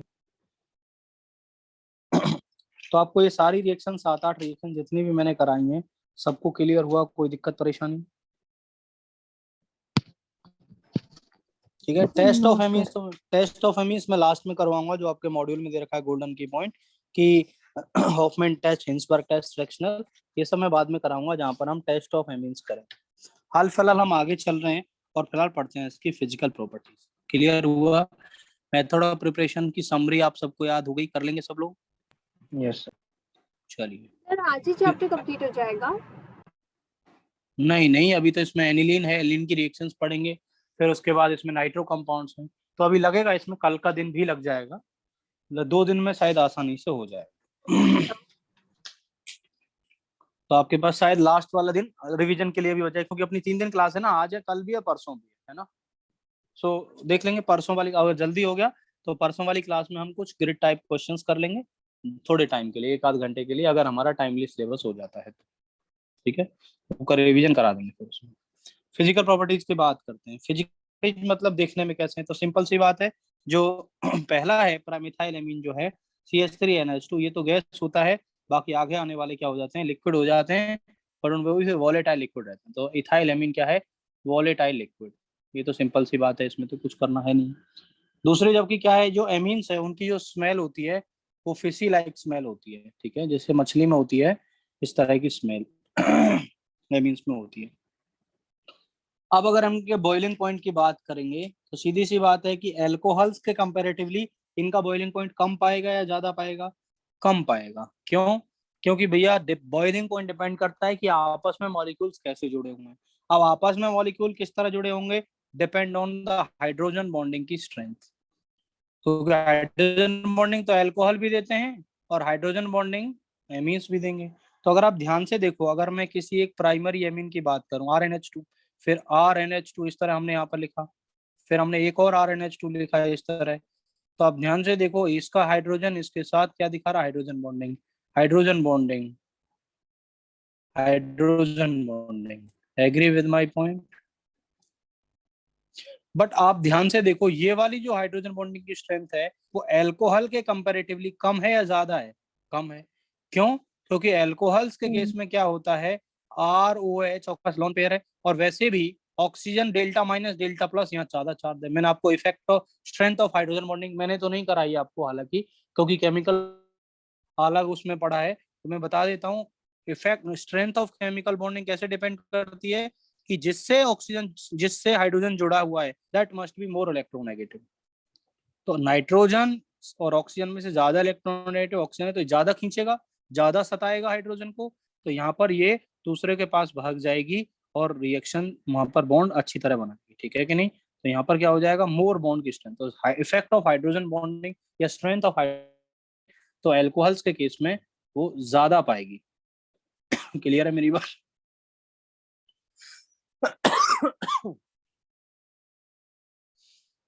ठीक है। अब यहाँ पर स्ट्रेंथ ऑफ हाइड्रोजन बॉन्डिंग यहाँ पर इनकी ज्यादा है। अब क्या करेंगे कि we have to compare the boiling point of the different amines, या बॉइलिंग पॉइंट की बात करेंगे तो सीधी सी बात है, boiling point of amines is less than the boiling point of alcohol. रहेगा ही, क्यों? Because of less hydrogen bond strength. याद हो गया सबको? के लिए रटना पड़ेगा क्या?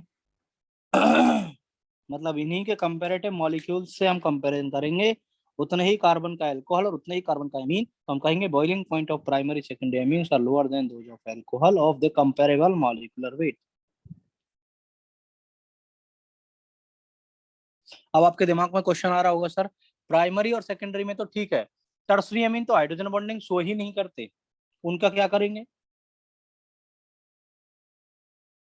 तो सीधी सी बात है, boiling point of tertiary amines is very less and comparable to alkanes। Alkane के बराबर होता है बिकॉज नो हाइड्रोजन बॉन्डिंग, उनमें आपस में कोई बॉन्डिंग है ही नहीं, आपस में जुड़े ही नहीं अच्छी तरह। जो जुड़े अच्छी तरह नहीं है वो आराम से उड़ा दिए जाएंगे वाष्प बना के, गैस बना के। That is why they have less boiling point. समझ में आ रही है बात कि नहीं आ रही भैया? और 1 डिग्री 2 डिग्री में 1 डिग्री का ज्यादा है ना। यस। मतलब हम ये कह सकते हैं आपस में अगर हम बॉइलिंग पॉइंट का कंपैरिजन करें विद इन एमीन्स, तो primary amine, secondary amine and then tertiary amine, जो आपने अभी क्वेश्चन पूछा। बात समझ में आई कि नहीं आई? तो बॉइलिंग पॉइंट प्राइमरी का ज्यादा है, तो वोलेटिलिटी क्या होती है?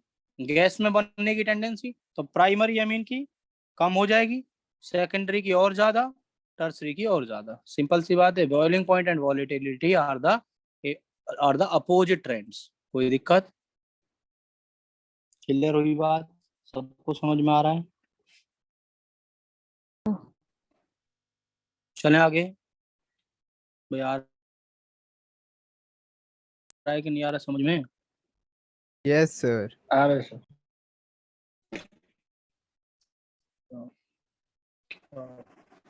क्या हो गया इसमें?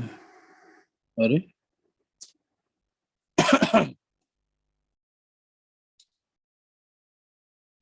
ठीक है, आगे चलते हैं। That is the solubility. अब एमीन्स पानी में बिल्कुल सॉल्युबल नहीं रहेंगी, या थोड़ा मोड़ा सॉल्युबल तो रहेंगी? तो रहेंगी, क्यों? क्योंकि थोड़ा बहुत हाइड्रोजन बॉन्डिंग तो हो रही है, इतना ज्यादा भी नहीं हो रही है, इसलिए जो लोअर मेंबर रहेंगे उनमें हाइड्रोकार्बन वाला पार्ट कम रहेगा। तो जो लोअर एमाइंस हैं वो तो ठीक ठाक पानी में, लोअर एमाइंस आर सॉल्युबल, ठीक है। बट जो हायर एमाइंस हैं उनकी कुल मिलाकर कम हो जाएगी, and we can say that solubility decreases as well as solubility decreases if जो R part है वो increase हो जाता है with the solubility decreases with the increasing alkyl part। ये सिंपल सी बात, कोई दिक्कत परेशानी? और वैसे भी अगर आप कंपेयर करोगे तो जितना ज्यादा हाइड्रोजन बॉन्डिंग उतनी ज्यादा, तो हम कहेंगे प्राइमरी एमीन्स की solubility ज्यादा रहेगी देन सेकेंडरी एमीन्स से एंड देन टर्सरी एमीन्स। पानी के साथ हाइड्रोजन बॉन्डिंग जो जितनी ज्यादा शो करेगा उतना ज्यादा सॉल्युबल। तो इसमें कोई दिक्कत परेशानी होनी नहीं चाहिए। समझ में आई फिजिकल प्रॉपर्टीज सारी सारी? और बेसिसिटी ऑफ एमीन्स का मैं आपको ऑलरेडी जीओसी में करा, मैं तो नहीं कराया है पर आपने करा होगा। Basicity of basic strength of amines, basicity पता ही है आपको? हाँ या ना?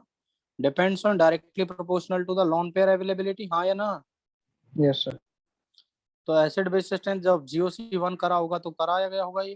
तो हम यहाँ पर मैं पूछूं आपसे CH3NH2 NHCH3CH3 और NCC इन गैसियस मीडियम क्या हो जाएगी बताओ? इन गैसियस मीडियम अगर पूछा जाए ऑर्डर ऑफ बेसिक स्ट्रेंथ या बेसिसिटी कौन ज्यादा हो जाएगी बोलो?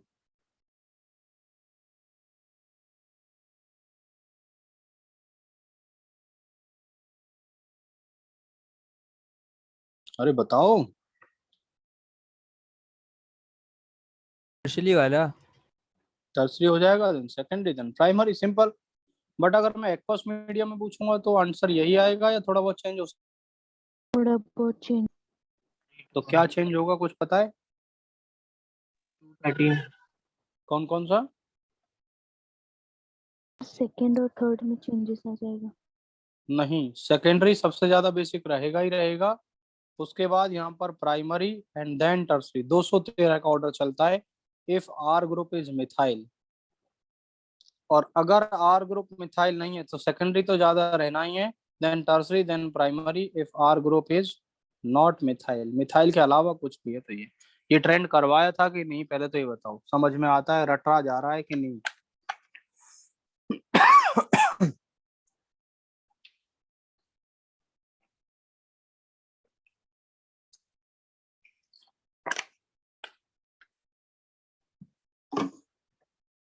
क्लियर हुआ? इसका रीजन दे दीजिए ना। रीजन करवा देता हूँ मैं, सब लोग देखो इधर। इसमें तो कोई दिक्कत ही नहीं है गैसियस स्टेट में। एक्वस मीडियम का मतलब पानी है। गैसियस में तो सिंपल है, we will see the lone pair availability and we will say that 3 plus I group में लोन पेयर की स्ट्रेंथ बढ़ेगी तो बेसिक स्ट्रेंथ बढ़ेगी। बट एक्वस मीडियम में ऐसा क्या हो जाता है, let us try to understand. Two को मैं ऐसे लिख दूं, CH3 होल ट्वाइस, मतलब यहाँ पर मैंने इसको ऐसे लिख दिया, एक हाइड्रोजन ऐसे लिख दिया। और अगर मुझे टर्सरी एमीन लिखना है तो मैं इसको ऐसे लिख दूं, कोई दिक्कत परेशानी किसी को? कोई नो दिक्कत सर। नहीं है। अब क्या होगा, पानी में जब हमने इसको डाला है तो पानी के साथ तो हाइड्रोजन बॉन्डिंग शो करते हैं। तो अब ध्यान से देखो, ये वाला पार्ट पानी के साथ हाइड्रोजन बॉन्डिंग शो करेगा H2O के साथ, यस। और ये वाला पार्ट भी पानी के साथ हाइड्रोजन बॉन्डिंग शो करेगा। सिमिलरली ये वाला पार्ट भी पानी के साथ हाइड्रोजन बॉन्ड शो करेगा। और टर्सरी के केस में हाइड्रोजन है ही नहीं तो फिर शो क्या करेगा? तो दो फैक्टर हैं एक साथ, कि जब आपने एमीन को डाला पानी में तो एक फैक्टर है तो यहाँ पर मिथाइल ग्रुप है, ये प्लस आई दे रहा है। लेकिन लॉन पेयर डोनेट कर देने के बाद यहाँ पर ये पानी में हाइड्रोजन बॉन्डिंग शो कर रहा है, जिसकी वजह से स्टेबल भी ज्यादा हो रहा है। तो हमें तो वही चाहिए ना, लॉन पेयर डोनेट करने के बाद स्टेबल हो जाए, तो ये स्टेबल भी हो रहा है। तो आप ध्यान से देखोगे, प्राइमरी के केस में डोनेट करने वाले तो कम है बट हाइड्रोजन बॉन्डिंग ज्यादा है, दो दो हाइड्रोजन बॉन्डिंग है। सेकेंडरी के केस में डोनेट करने वाले ज्यादा हैं, हाइड्रोजन बॉन्डिंग एक है, चलो मान लिया। टर्सरी के केस में केवल और केवल डोनेट करने वाले हैं, हाइड्रोजन बॉन्डिंग है ही नहीं। तो आप ध्यान से देखोगे, सेकेंडरी का केस कुछ ऐसा है जिसमें स्टेबल भी हो रहा है वाया हाइड्रोजन बॉन्डिंग और डोनेट करने वाले भी हैं। तो बेसिक स्ट्रेंथ भी बढ़ रही है यहाँ से, और बढ़ने के वजह उसने डोनेट कर दिया है तो स्टेबल भी हो रहा है। It means we can say that कि सेकेंडरी तो आना ही है ज्यादा, कोई दिक्कत ही नहीं। अब बात बचती है प्राइमरी में और टर्सरी में। अब ध्यान से देखो, अगर आर ग्रुप मिथाइल लिया है हमने, केवल मिथाइल मिथाइल सर मिथाइल थोड़ा ऊपर कीजिए। मैं कह रहा हूं कि आर ग्रुप अब मिथाइल है, तो मिथाइल के होने से क्या फर्क पड़ा? मिथाइल का बहुत जबरदस्त प्लस आई तो नहीं है, तो मिथ आधा भी लगे होंगे तो बहुत जबरदस्त प्लस आई तो नहीं है। तो out of primary and tertiary if you will compare, तो होगा क्या कि प्लस आई तो बहुत ज्यादा नहीं, लेकिन stability due to hydrogen bonding is very very dominant factor tertiary में हो ही नहीं रही है और प्राइमरी में भर भर के हो रही है। इसलिए major factor because of hydrogen bonding, the answer will be primary than tertiary, R group is methyl. हाँ सर हो गया। और अगर अगर हमारा आर ग्रुप बड़ा है मिथाइल से तो उसका प्लस आई डोमिनेंट रहेगा, तो यहाँ डोमिनेंट ज्यादा, हाइड्रोजन बॉन्डिंग से उतना कम, तो आंसर आ जाएगा tertiary then primary. Agree with my point? मतलब ये भी अगर एक एक लॉन पेयर भी अगर हाइड्रोजन बॉन्डिंग शो करता है वाटर के साथ तो भी आप इसको दिखा सकते हैं, ऐसा कुछ नहीं है। मतलब कुल मिलाकर आप समझ गए कि नहीं समझे? तो 2-3 ऑर्डर आ जाएगा if R is not methyl. तो आंखें बंद करके इसको सोचो क्या, कि गैसियस में तो टर्सरी सेकेंडरी प्राइमरी, एक्वस में सेकेंडरी तो ज्यादा रहना ही है। अगर आर मिथाइल है तो हाइड्रोजन बॉन्डिंग बड़ा फैक्टर है, इसलिए हम प्राइमरी को ज्यादा देंगे। मिथाइल की वजह से कोई बहुत बड़ा आई इफेक्ट तो नहीं आएगा। हाइड्रोजन बॉन्डिंग बड़ा फैक्टर है तो answer primary and then tertiary, क्योंकि वहाँ हाइड्रोजन बॉन्डिंग ज्यादा होती है। और अगर आर मिथाइल नहीं है, सॉरी आर अगर मिथाइल है नहीं है, मतलब कोई बड़ा ग्रुप है तो इंडक्टिव उसका ज्यादा रहेगा, that is tertiary then primary. Get it, yes और no? Yes, sir. Yes sir. तो हम कह सकते हैं बेसिक स्ट्रेंथ का ऑर्डर ये आ जाएगा। गैसियस में पूछा गया, वो साफ साफ बोलेगा कि बेसिक स्ट्रेंथ बताओ गैसियस में, एक्वस में। तो ये बहुत अच्छे से आपको आना चाहिए हमेशा के लिए, और अब मैं समझता हूँ कि आप इसको भूलोगे भी नहीं। वैसे आप नॉर्मली आप कभी भी बेसिक स्ट्रेंथ पूछी जाएगा, then you will compare the lone pair availability, इसमें कोई टेंशन वाली बात है नहीं। अच्छा, मैं आपसे क्वेश्चन पूछ रहा हूँ, आपको मैंने पायरोल दिया और पिरिडीन दिया, बेसिक स्ट्रेंथ बताओ किसकी ज्यादा है? पायरोल और पिरिडीन।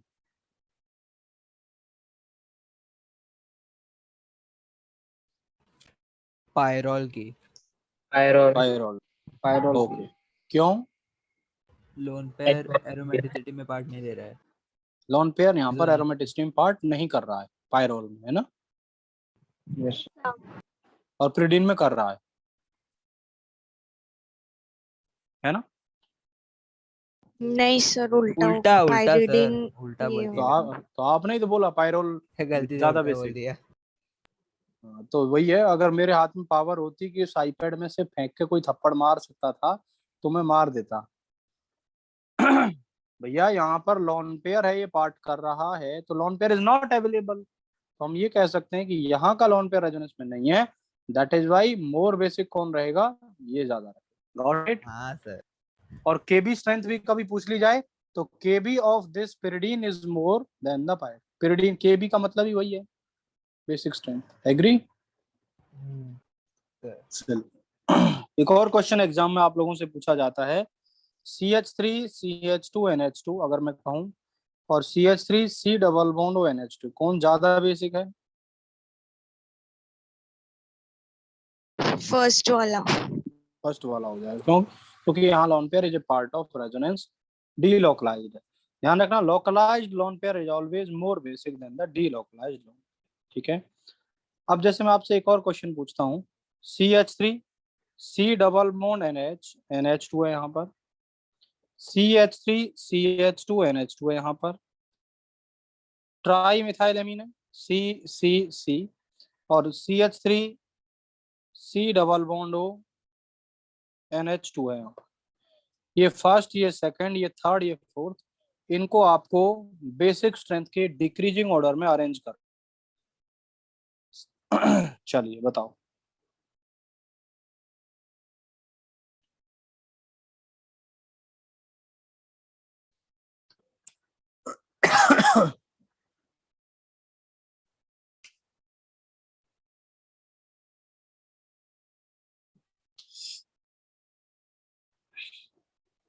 क्वेश्चन समझ में आया कि नहीं आया?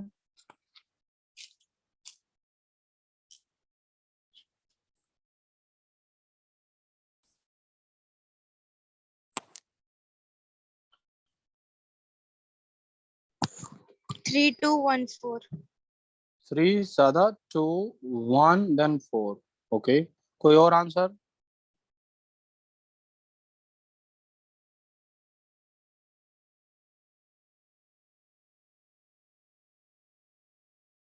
कोई और आंसर बताओ।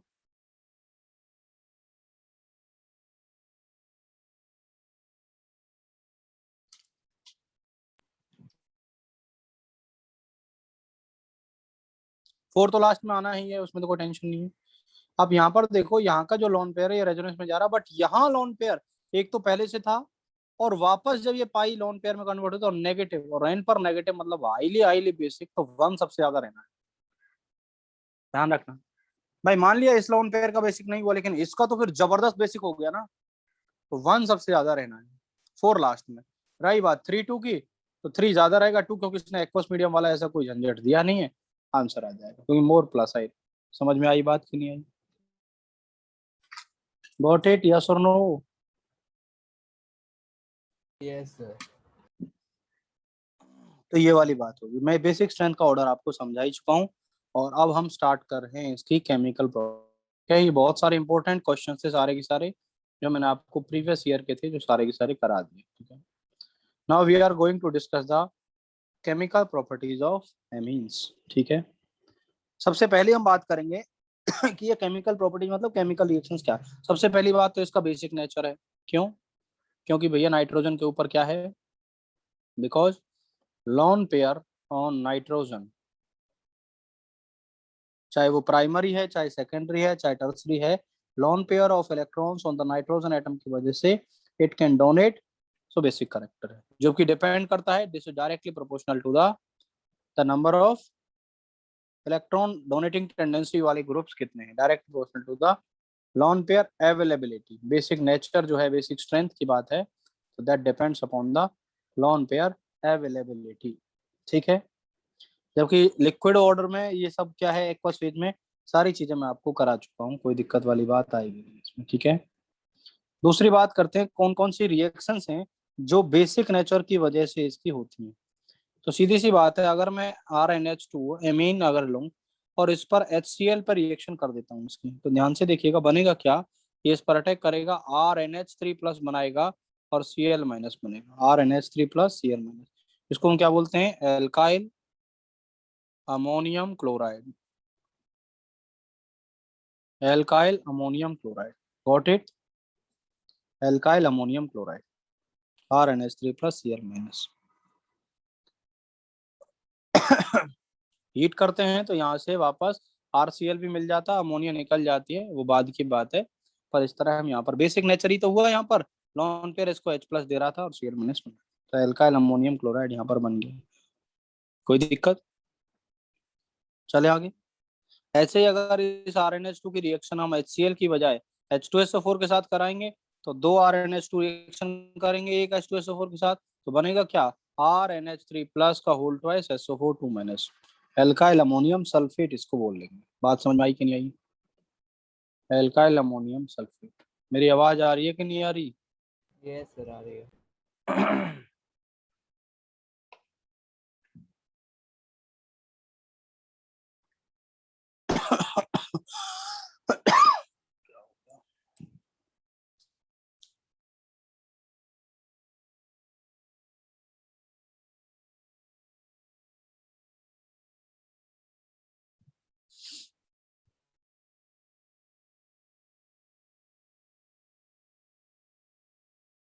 एल्काइल अमोनियम सल्फेट, चले आगे।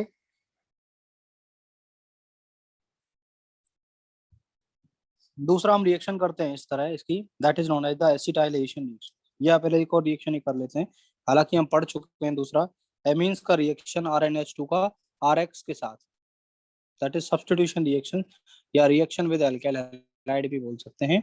एल्काइल हैलाइड अगर आपने एक्सेस में ले लिया तो एक बार रिएक्शन करेगा, क्या बनाएगा, R2NH, फिर एल्काइल हैलाइड बना लिया, फिर लोन पेयर अटैक करेगा, H प्लस बाद में निकल जाएगा, RnR, यहाँ पर लोन पेयर बन जाएगा, कोई दिक्कत परेशानी, यहाँ पर ये रिएक्शन, ठीक है। टर्सरी एल्कीन बन गया, एक और RX पर अटैक कर दिया तो ये quaternary ammonium R4N plus X minus ये बन जाएगा। तो सिंपल सी रिएक्शन थी जो हम ऑलरेडी पढ़ चुके हैं। दूसरी रिएक्शन है एसिटाइलेशन रिएक्शन, कौन सी है, एसिटाइलेशन रिएक्शन।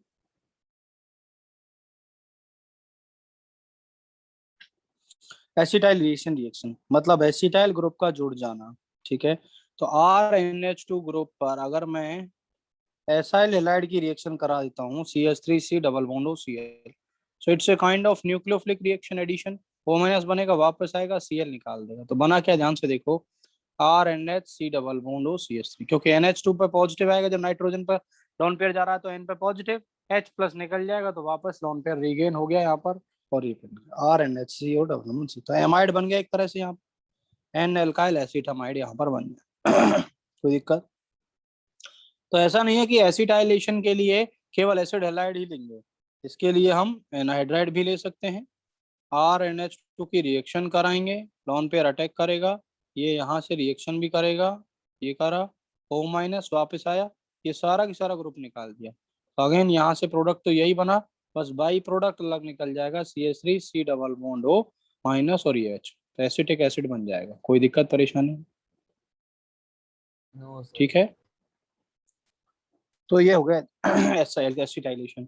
सेम इसमें एसिटाइल ग्रुप की जगह अगर मैं बेंजोइल ग्रुप लगा दूं तो इसको हम क्या बोल देंगे, बेंजोइलेशन, और केमिकल नेम हो जाएगा Schotten Baumann reaction, Schotten Baumann reaction. Schotten Baumann reaction तो मैंने लैब में खूब करी है, आपको बताया भी था शायद मैंने। क्योंकि इसमें क्या होता है, अंदर लैब के खड़े होकर रिएक्शन को नहीं कर सकते, इसमें आपको बाहर जाके ही करनी पड़ेगी क्योंकि आंखों में चुभता है बहुत ज्यादा। तो इसलिए अंदर लैब में इसको बेंजोइलेशन को नहीं कर सकते। इसमें बेंजोइल क्लोराइड लेंगे, वही RnH2 लिया आपने, बेंजोइल क्लोराइड लिया, है ना, कॉनिकल फ्लास्क को लेके हाथ में पकड़ के कम से कम आधे पौने घंटे इसको हिलाना होता है, स्टिर करना होता है, और बाद में फिर ये रिएक्शन होती है, फिल्टर करके हमारा बेंजोइल ग्रुप यहाँ पर जुड़ जाता है। तो लॉन पेयर इस पर अटैक करेगा, ये O- जाएगा, फिर वापस आएगा, Cl- निकल जाएगा। बना क्या, ध्यान से देखो, RnH2 प्लस है, RnH प्लस बाद में निकल जाएगा, C डबल बॉन्ड O, और यहाँ पर बेंजोइल ग्रुप। Got it? समझ में आ रहा है? मैं एक ही स्टेप में दिखा रहा हूँ इन रिएक्शंस को, आपको समझ में आ रहे हैं कि नहीं आ रही स्टेप्स? क्या हो रहा है? सर वो ऊपर वाले में CH3 किधर से आया? यहाँ वाला, ये वाला, ये CH3 नहीं है क्या यहाँ पर?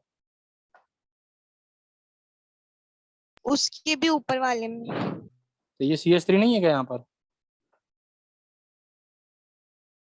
अच्छा हाँ समझा। कोई भी डाउट रहा करे तो आप रोक के पूछ लिया करो ऐसे ही, ठीक है? इस वाले का मतलब ही होता है कार्बन, ठीक है? चलिए आगे चलें। तो ये बेंजोइल क्लोराइड की रिएक्शन करी, हमको बेंजामाइड यहाँ पर मिल गया।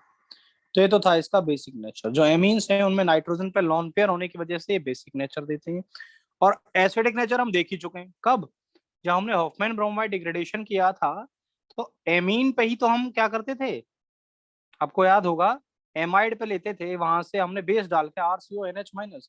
तो सीधी सी बात है, इनका एसिडिक नेचर भी है। कैसे? अगर हम कोई बेस डालते हैं तो H+ देके वहां से H+ मतलब दे भी सकते हैं, ठीक है? कैसे देते हैं आगे पढ़ते हैं, ठीक है? फोर्थ रिएक्शन है, दैट इज इनका एसिडिक नेचर भी होता है। एसिडिक नेचर, तो एसिडिक नेचर का मतलब ये होगा कि RnH2 पर अगर हम सोडियम डालते हैं, इंपॉर्टेंट रिएक्शन है, पूछी जा सकती है नीट में। कैसे? सोडियम कौन है? एक मेटल, मेटल का काम ही क्या होता है? इलेक्ट्रॉन देना। अब अगर इस RnH2 ने सपोज एक H को दे दिया, H+ को दे दिया, RnH- Na+, लेकिन जो H+ निकला यहाँ से, उसने इस इलेक्ट्रॉन को ले लिया तो नेसेंट हाइड्रोजन बन गया।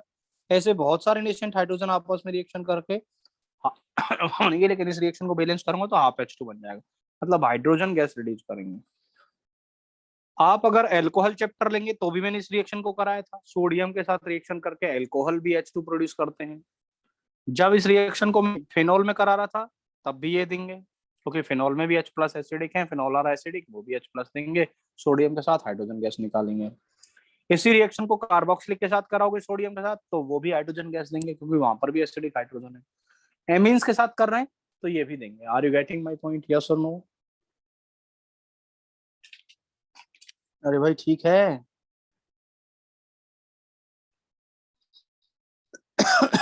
हेलो हेलो, आवाज आ रही मेरी? यस सर आ रही है। अच्छा, ये वाला एक और बार बताइए ना, एसिडिक नेचर वाला। मैं कह रहा हूँ कि एसिडिक नेचर का मतलब क्या है? H+ देना। तो अगर ये RnH का बॉन्ड टूट जाता है और ये ऐसे चला जाता है तो ये क्या बना? RnH-। सोडियम ने इलेक्ट्रॉन दिया Na+, तो इसके आसपास आके ऐसे बैठ गया। तो जो H+ निकला उसने क्या करा? सोडियम के द्वारा गिवन इलेक्ट्रॉन को ले लिया। तो H+ एक इलेक्ट्रॉन को लेगा तो नेसेंट हाइड्रोजन बनाएगा कि नहीं? ऐसे बहुत सारे नेसेंट हाइड्रोजन बनेंगे तो HH मिलकर हाइड्रोजन गैस बनाएंगे, हाँ या ना? इसी को बैलेंस करने के लिए मैं तो वही कहना चाह रहा हूँ। तो जो भी चीज H+ दे सकती है वो सोडियम के साथ हाइड्रोजन गैस रिलीज करेगी। We can say like that, yes और नो? हाँ सर। तो मैं वही तो बता रहा था, एल्कोहल, फिनॉल, ईथर नहीं, एल्कोहल, फिनॉल, आपका एमीन्स, ठीक है, उसके बाद आपका कार्बोक्सिलिक एसिड, ठीक है, ये सब कंपाउंड्स क्या करेंगे, है ना, सोडियम के साथ हाइड्रोजन। और एल्काइंस आल्सो, बिकॉज एल्काइन का हाइड्रोजन भी क्या होता है? एसिडिक होता है। बिल्कुल, दैट कैन आल्सो गिव, ठीक है। Fifth reaction, reaction with Tilden reagent. Reaction with Tilden reagent. Tilden reagent क्या होता है? यू नो, NOCl को हम टिल्डन रिएजेंट बोलते हैं, NOCl, नाइट्रोसाइल क्लोराइड, ठीक है। तो जब भी हम एमाइंस की रिएक्शन करते हैं NOCl के साथ, तो हमको क्या होता है, RNH2 की रिएक्शन अगर हम इसके साथ करते हैं NOCl के साथ तो यहाँ पर प्रोडक्ट मिलता है RCl plus N2 plus water निकल जाता है। तो कुल मिलाकर एल्किल हैलाइड यहाँ पर, एक मिनट,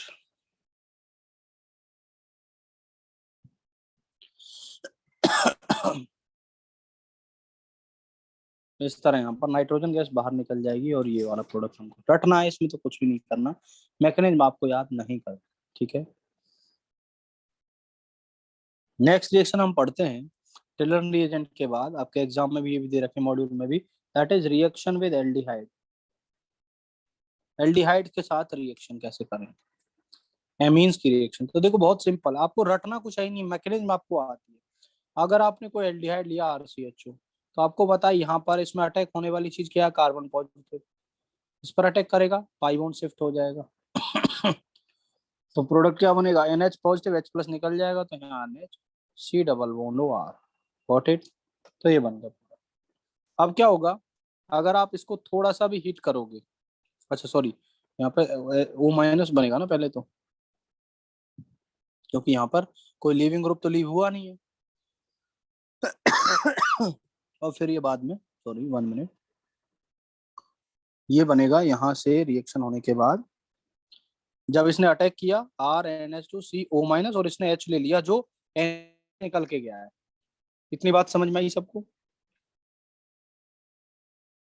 तो अब क्या होगा, यहाँ पर इसका हाइड्रोजन और इसका वाटर निकल जाएगा, हीट करेंगे तो बना RN डबल बॉन्ड Cr, ठीक है। इसको हम बोलते हैं सिफ बेस,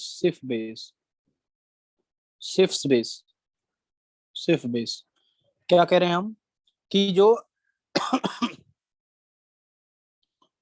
एमाइंस होती हैं वो एल्डिहाइड के साथ रिएक्शन करके सिफ बेस बनाती हैं। मैकेनिज्म आप पढ़ ही लिए, इसका लोन पेयर अटैक करेगा इस कार्बोनिल पर, लिविंग ग्रुप तो है नहीं कोई निकल रहा है, तो ये पाई सिर्फ O माइनस बन रहा है, उसने इसका NH प्लस जो बनेगा H प्लस निकल गया, लोन पेयर अचीव कर लिया, OH बना, इसका H और इसका OH निकल गया, यहाँ पे डबल बॉन्ड आ गया। समझ में आई बात, क्लियर है? Yes sir. Yes sir. Next हम आगे पढ़ रहे हैं, that is known as the carbylamine reaction, और मोस्ट इंपोर्टेंट है, आप इसको लिख लें, carbylamine reaction primary amines की रिएक्शन है केवल और केवल। इसको हम आइसोसाइनाइड टेस्ट भी बोलते हैं, क्योंकि इसमें आइसोसाइनाइड ही बनता है। तो केवल और केवल प्राइमरी एमीन ही इस रिएक्शन को देती हैं। जब भी कभी आप प्राइमरी एमीन की रिएक्शन कराओगे chloroform CHCl3 in presence of base के साथ, KOH के साथ, तो हमारा प्रोडक्ट बनता है RN ट्रिपल बॉन्ड C और KCl और यहाँ पर H2। ये रिएक्शन का प्रोडक्ट आपको लिखना आना चाहिए, RNH2 से RN ट्रिपल बॉन्ड C बनता है। तो एक एक्स्ट्रा कार्बन जुड़ गया इस रिएक्शन में, तो ये अपग्रेडेशन रिएक्शन हो गई एक तरह से। इस चैप्टर में हमने एक डिग्रेडेशन रिएक्शन पढ़ी थी, क्या नाम था उसका, हॉफमैन ब्रोमोमाइड डिग्रेडेशन, और एक हमने अपग्रेडेशन पढ़ी है, RNH2 पे एक N triple bond C carbon आके इसमें जुड़ गए, का ज्यादा कार्बन का कंपाउंड मिला, आइसोसाइनेट, इसको हम बोले sorry. It is a kind of test of primary amine, क्योंकि केवल और केवल प्राइमरी एमीन्स ही इस टेस्ट को हमको देते हैं, ठीक है। और जो एल्काइल आइसोसाइनेट बनते हैं, they are very bad smell, बहुत जबरदस्त गंदी स्मेल होती है उसमें से हालांकि लैब में रिएक्शन करी हुई है मैंने इसमें, बहुत जब बहुत सारे लोग, हम मान के चलो क्लास में 30 स्टूडेंट्स हैं और 30 की 30 स्टूडेंट सेम रिएक्शन अगर लैब में कर रहे हैं, तो आप समझ सकते हैं कितना बुरा हाल हो जाएगा लैब में। बहुत जबरदस्त बैड स्मेल आती है while doing this type of reaction. Mechanism आपको समझा देता हूँ इस रिएक्शन की। जो क्लोरोफॉर्म है ना, वो क्या करेगा, बेस के साथ रिएक्शन करेगा और बेस इसका एसिडिक हाइड्रोजन ले जाएगा, तो ये तो वाटर बन गया, H प्लस ले गया, तो ये दोनों बॉन्ड के इलेक्ट्रॉन यहाँ रहेंगे, तो ये बनेगा CCl3 माइनस, क्योंकि कार्बन ने हाइड्रोजन के अपने पास रख लिया, एक तो खुद का था एक हाइड्रोजन का लूट के रख लिया CCl।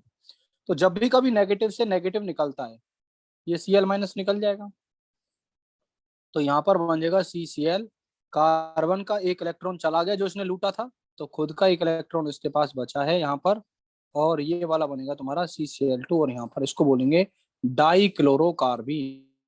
तो आपसे कोई क्वेश्चन पूछे इन आइसोसाइनाइड रिएक्शन या carbylamine reaction isocyanide test, the intermediate is carbene और उस नाम क्या है उसका, डाइक्लोरोकार्बीन। डाइक्लोरोकार्बीन। फिर ये जो डाइक्लोरोकार्बीन है वो सेकंड स्टेप में रिएक्शन करती है RNH2 के साथ, और फिर तो आप समझ ही गए CCl2 कार्बीन के साथ जब ये रिएक्शन करेगा, ये इसका वैकेंट ऑर्बिटल है, अटैक करेगा, प्रोडक्ट क्या बना, RNH, इस पे पॉजिटिव, CCl इस पे माइनस, ये इसका H+ ले भी लेगी, तो प्रोडक्ट क्या बना, RNH, तो आप समझ ही गए होंगे CH Cl। यहाँ से रिएक्शन करेगा Cl- फिर बाहर निकल जाएगा Rn। सर पानी पी लीजिए। दिक्कत हो रही है, मुझे लग रहा है कुछ हो तो नहीं गया।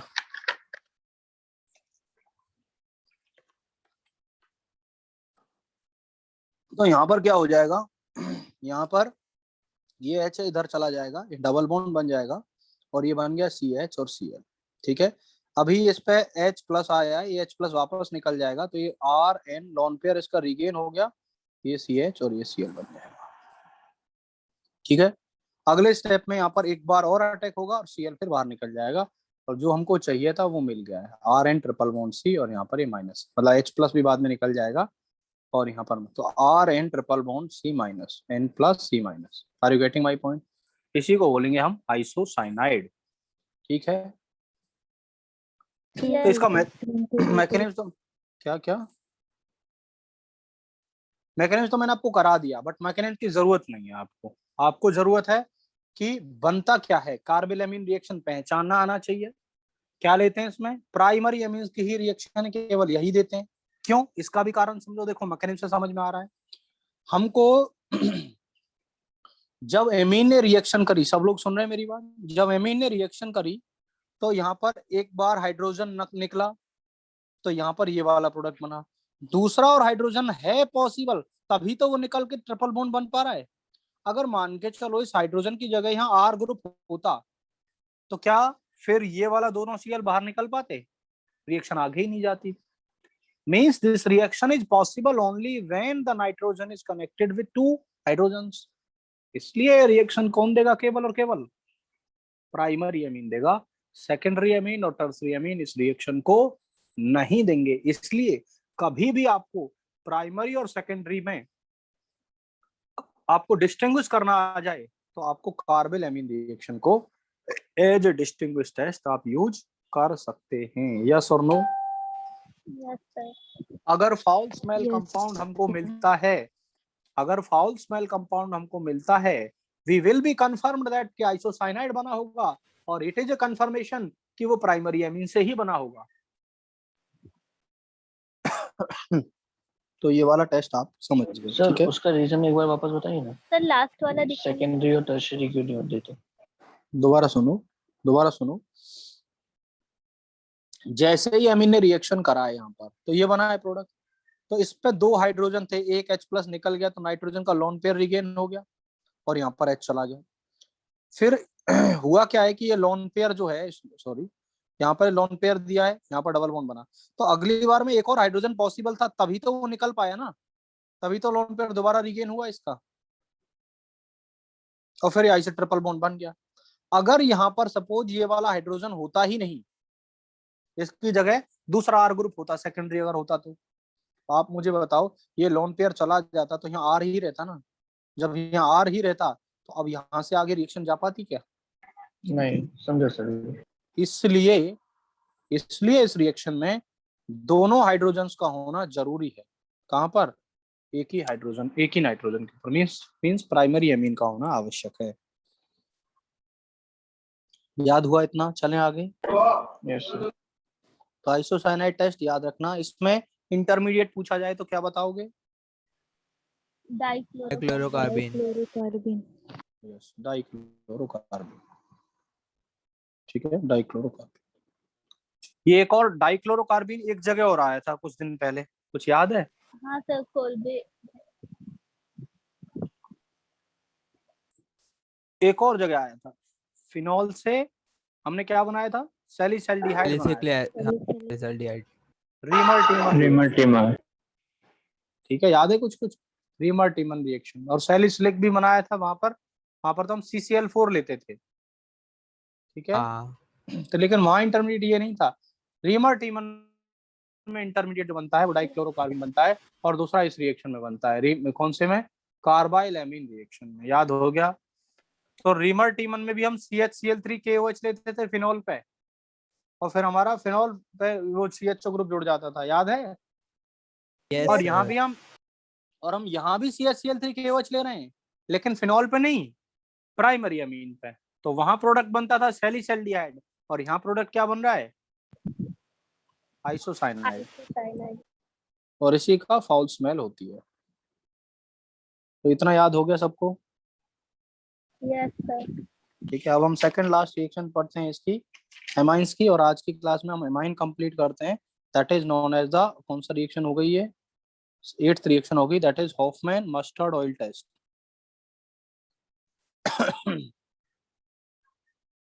Hoffmann mustard oil test.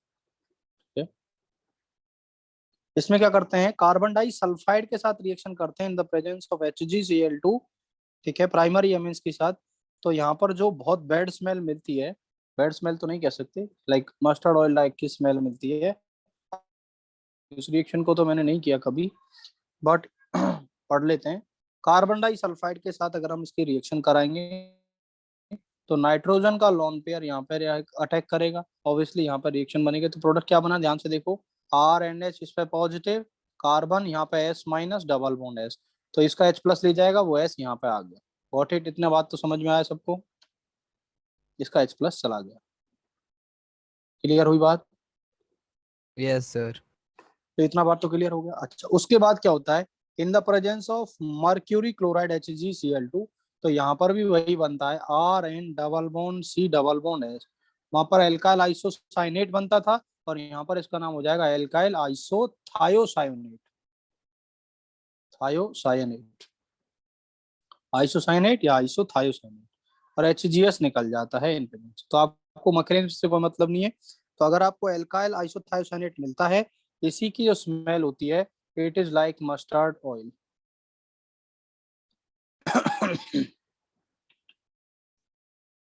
It smells like mustard, ठीक है। तो carbon disulphide in the presence of mercury chloride, it gives us this one. जबकि सेकेंडरी अमीन अगर आप देखोगे, R2NH ले लिया, तो वहां पर हाइड्रोजन एक ही है, तो कार्बन डाइसल्फाइड के साथ तो रिएक्शन होने में कोई दिक्कत है नहीं। नाइट्रोजन का लोन पर अटैक करेगा, यहाँ पर क्या बनेगा, R2NH+, NH की वजह से, क्योंकि इसने डोनेट किया, S माइनस, डबल बॉन्ड है, ये H+ चला भी जाएगा बाद में, लोन पेयर रीगेन भी हो गया, ये SH बन गया, इस लोन पेयर को मैं मिटा भी देता हूँ। तो डायरेक्ट मैंने सिंगल स्टेप में ये वाला सारा काम लिख दिया है, कोई दिक्कत परेशानी, ठीक हुआ। अब क्या होगा, जब हम HgCl2 के साथ रिएक्शन करेंगे ना, तो ये वाला जो रीअरेंजमेंट था वो पॉसिबल नहीं होगा, तो रिएक्शन ही नहीं हुई, तो मस्टर्ड ऑयल मिलेगा ही नहीं। It's a kind of test of primary amine. और टर्सरी एमीन का तो खेल ही है भैया, कि ये रिएक्शन करेगा ही नहीं, कार्बन डाइसल्फाइड के साथ ही नहीं करेगा, क्योंकि अगर इसने लोन पेयर ने अटैक कर भी दिया, तो एन के पास लोन पे H जाए, H अपना इलेक्ट्रॉन पेयर देके जो S से जुड़ जाए, तो यही रिएक्शन नहीं है। तो आप समझ गए। So it's also a kind of test for primary amine. तो आपको समझ में आ रहा है, आज की क्लास में हमने प्राइमरी एमीन के रिएक्शंस के साथ साथ वही टेस्ट भी यूज कर रहे हैं, हाँ या ना। Yes.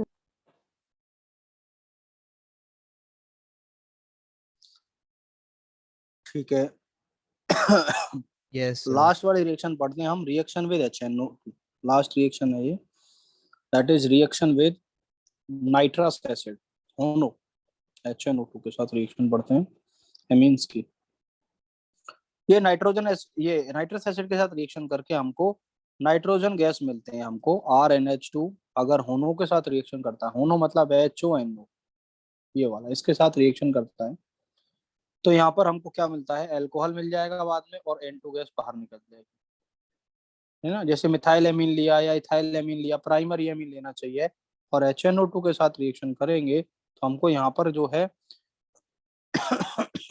इसके साथ ईथर मिलेगा। कैसे मिलेगा, इसकी रिएक्शन की मैकेनिज्म समझाऊंगा आपको। हालांकि ये कुछ नहीं है, HNO2 OH- बनेगा, ये ऐसे टूटेगा, NO+ OH-, ये ROH यहाँ से निकल जाएगा और डाइजोनियम बन के मतलब कुल मिलाकर डाइजोनियम क्लोराइड बनता है, तो फिर वहां से OH जुड़ जाएगा। आपको पता ही है ना होनो की रिएक्शन, तो ये तो करा देता हूँ। चलो सुनो, दोबारा सुनो, इधर देखो, RNH2 लिया, HONO कैसे टूटेगा, HONO NO plus OH minus, तो यहाँ से क्या होगा, RNH2 अटैक करेगा किस पर, N डबल बॉन्ड O इस पर पॉजिटिव पर, ये इस पर अटैक करेगा, RNH पॉजिटिव, ये N यहाँ पर लोन पेयर है, इसका लोन पेयर यहाँ पे चला गया, NH पॉजिटिव ये बना। अब क्या बन जाएगा यहाँ पर कि H प्लस निकल गया यहाँ से, ये बना RNH single bond N double bond O, फिर इसका लोन पेयर फिर नहीं मानेगा, फिर अटैक करेगा RN double bond NO minus H plus, इसका H प्लस फिर निकल जाएगा और इसके H प्लस को किसने ले लिया है, इस O माइनस ने इसका H प्लस ले लिया, तो लोन पेयर फिर रीगेन हो गया, RN sorry 1 minute, RN lone pair फिर आ गया, डबल बॉन्ड N ये OH बन गया, फिर ये लोन पेयर नहीं मानेगा, फिर अटैक करेगा, तो बना क्या RN triple bond N plus, इसको बोलते हैं डाइएजोनियम, और क्योंकि यहाँ पर HCl लेते तो Cl माइनस आ जाता, ये बन गया। अब क्या होगा, ये नाइट्रोजन पे पॉजिटिव मतलब तांडव अपने आप को स्टेबल करने के लिए N2 गैस बाहर निकल जाएगा, R प्लस बना और हाइड्रोक्साइड है ही, इसलिए इस पर रिएक्शन करके एल्कोहल बना लेगा, तो फाइनल प्रोडक्ट एल्कोहल हमारा ये बन गया। बाकी मैकेनिज्म आपको याद नहीं रखनी, डायरेक्ट आप याद रखेंगे, RNH2 में से इसको हटा के डाइजोनियम बनता है, वैसे तो एल्कोहल बना ले, लेकिन मिथाइल एमीन के साथ ईथर बन जाता है, उसकी भी मैकेनिज्म वही है, CH3 प्लस के साथ जो एल्कोहल बनेगा ना, उस पर फिर वापस रिएक्शन हो जाएगा और फिर ईथर में कन्वर्जन हो जाएगा, उसमें आपको कोई टेंशन वाली बात नहीं है। जबकि आप सेकेंडरी 2NH उसकी होनो के साथ रिएक्शन कराओगे HONO, तो वहां डाइजोनियम बन ही नहीं पाएगा, N से नाइट्रोसो ग्रुप जुड़ जाएगा, तो इसको बोलेंगे di alkyl nitroso amines, yellow oily layer, yellow oily layer. आप समझ रहे, लॉन पेयर डायरेक्ट अटैक करेगा NO पॉजिटिव पर, तो इतना ही पार्ट बनेगा बस इसमें, बस समझ रहे हो कि नहीं समझ रहे हो, ये अटैक करेगा, ये डायरेक्ट बन जाएगा, R2NH प्लस बाहर निकल गया बाद में और वाटर निकल गया इसके साथ, तो डाई एल्काइल नाइट्रोसो एमीन्स इसको हम बोलेंगे, और ये बन गया येलो ऑयली लेयर, तो इट कंफर्म्स की सेकेंडरी एमीन है। जबकि अगर आपने टर्सरी एमीन ले लिया R3N, ये होनो के साथ तो यहाँ से OH माइनस NO प्लस जो बनेगा, ये बनेगा R3NH पॉजिटिव NO2 माइनस, जो भी है इसको तो आप भूल भी जाओ, H ये एक्चुअली इसमें टूटेगा ही नहीं, NO2 माइनस में टूटेगा, इसको भी समझ लो। इन रिएक्शंस का वैसे हालांकि कोई मैकेनिज्म खास है नहीं, NO2 माइनस है, ये इसके साथ जुड़ जाएगा R3N plus NO2 minus, try alkyl ammonium nitrite, ये सॉल्युबल इन वाटर है, हालांकि इसको याद रखने का कोई बहुत ज्यादा जरूरत भी नहीं है, आप इसको कर सकते हैं, ठीक है कि नहीं। जो ये सेकेंडरी अमीन की रिएक्शन है ना, डाई एल्काइल नाइट्रोसो, इसी को हम बोलते हैं लिबरमैन नाइट्रोसो टेस्ट, ये एग्जाम में खूब पूछा जाता है, लिबरमैन नाइट्रोसो टेस्ट। तो लिबरमैन नाइट्रोसो टेस्ट कौन देते हैं, सेकेंडरी एमाइन, याद रहेगा कि नहीं, सर क्यों थोड़ा सा ऊपर करेंगे एक मिनट।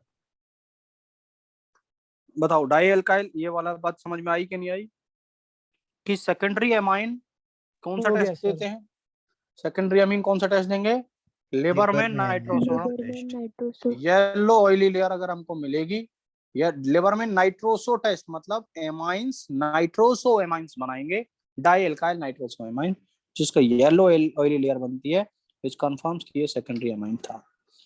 मेरे हिसाब से इसमें आपकी केमिकल प्रॉपर्टीज खत्म हो गई हैं। अगले पेज पे आप देखोगे, अपने मॉड्यूल में ही देखो, उसमें एक बात लिखी है, points to remember, nitroso amines are carcinogenic, cancer causing, पता होना चाहिए। Amines can have chiral in atom but cannot be resolved into enantiomeric forms because of rapid inversion of one enantiomeric. ये पता है आपको कि नहीं पता, रैपिड इन्वर्जन, नाइट्रोजन से अगर 3 R ग्रुप जुड़े हैं, R1 R2 R3 डिफरेंट, तो कायदे से एक एटम से चारों डिफरेंट ग्रुप जुड़े हैं, it must be chiral, but chiral होने के बावजूद भी ये अपनी डिफरेंट एनेंशियोमर फॉर्म में रिजॉल्व नहीं किया सकता, इसको निकाला नहीं जा सकता, इसको सेपरेट नहीं किया जा सकता। वाई? बिकॉज अम्ब्रेला इन्वर्जन होता है इसमें, बिकॉज अभी ये इस तरह अम्ब्रेला इसके नीचे की तरफ है, अगली बार में क्या हो जाएगा, यहाँ पर क्या हो जाएगा, ये R1 ये R2 ये R3 ऐसे हो जाएंगे, कॉलम पे ऐसे होगा। This is called umbrella inversion because of that कभी ये फॉर्म कभी ये फॉर्म, विद इन सेकंड्स ये वाली फॉर्म में इंटर कन्वर्जन होता रहता है, ऐसे फर्स्ट सेकंड ऐसे ऐसे first second second first second first first second, इस तरह विद इन सेकंड्स लाखों करोड़ों टाइम इस तरह होता रहता है। तो we can not separate the first and second, this is called umbrella inversion. ठीक है, अम्ब्रेला इन्वर्जन इसको बोलते हैं, आईआईटी में पढ़ाते हैं, हालांकि आपको पढ़ने की जरूरत भी नहीं है। अम्ब्रेला इन्वर्जन की वजह से कायरल सेंटर होने के बावजूद कैन नॉट बी रिजॉल्व्ड। बात समझ में आई कि जैसे आप इसको ऐसे समझ सकते हैं, पंखा चल रहा है आपके ऊपर, पंखा बहुत तेजी से चल रहा है, तो आप उसकी जो पंखुड़ी है उसको गिन नहीं सकते जब चल रहा है। सेम चीज ऐसे है कि अगर आप चाहेंगे भी निकालना तो आपको पता तो होना चाहिए कौन से को निकाल रहे हो, सेपरेट कर रहे हो। सो व्हाट हैपेंस कि नाइट्रोजन के केस में चारों अलग एल्काइल ग्रुप होने के बावजूद भी इसमें क्या हो जाता है, एक फॉर्म दूसरी फॉर्म में 1 से 2 2 से 1 बहुत रैपिड इन्वर्जन होता है, जिसकी वजह से इन दोनों को अलग नहीं किया सकता। दूसरी बात, लास्ट क्या लिखा है, Schiff base form by reaction primary amines and aldehyde are called एनिल्स।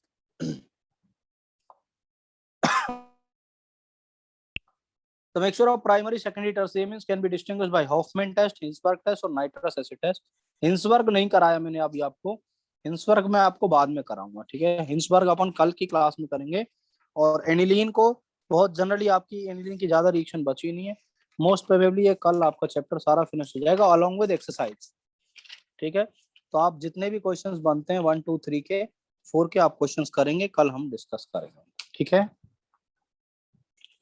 Yes कल ठीक है, इतना होमवर्क करके आइएगा, नोट्स मैं आपको भेज देता हूँ अभी, और इतना करके आइएगा, फिर कुछ और क्वेश्चंस की प्रैक्टिस में कल आपको कराता हूँ। ठीक है, जिन जिन रिएक्शन का मैकेनिज्म करना है उनको एक बार सुन लें आप। हॉफमैन ब्रोमोवाइड डिग्रेडेशन का मैकेनिज्म याद रखना है, कार्बेल एमीन रिएक्शन का करना है, गैब्राइल थैलेमाइड सिंथेसिस का मैकेनिज्म याद रखना है। ये 3-4 मैकेनिज्म है, बाकी आप जाने तो सेमेडेट लूजन का तो नहीं करना, लूजन तो मैंने करा ही नहीं, कर्टियस सेमडेट और उसको भी आप याद कर लें। सेमेट में रिएक्टेंट क्या लेते हैं, कार्बोक्सिलिक एसिड और हाइड्रोजोइक एसिड, और हमारा प्रोडक्ट बनता है प्राइमरी अमीन। और हाई स्कूल कर्टियस में हम क्या लेते हैं, एसाइड हैलाइड लेते हैं RCOCl, और दैट इज सोडा एजाइड लेते हैं NaN3, और वहां से फिर रिएक्शन होके नाइट्रीन इंटरमीडिएट के थ्रू हमारा प्राइमरी अमीन मेजर प्रोडक्ट बनता है। Agree with my point? समझ में आई चीजें कि नहीं आई? ये सब जो चीजें समझ में अगर नहीं भी आई हैं तो एक बार आप रिकॉर्डिंग्स थोड़ा सा वहां से देख सकते हैं। आप लोग रिवाइज करेंगे चीजों को, अपनी तरफ से एक बार पढ़ने के बाद खुद से एरो बनाने की कोशिश करेंगे कि आप नहीं। एक बार अभी आपके पास टाइम है, मैकेनिज्म थोड़ी सी याद हो जाएंगी, so you would be understanding that कि कहीं भी कभी कोई ऐसा लॉजिकल क्वेश्चन भी आ गया तो आप उसको कर सकते हैं। मैं आपसे पूछूं कि क्या एरो, RCONC का क्या नाम है? कौन सा? वो Curtius reaction RCONC। CON3, yes, soda azide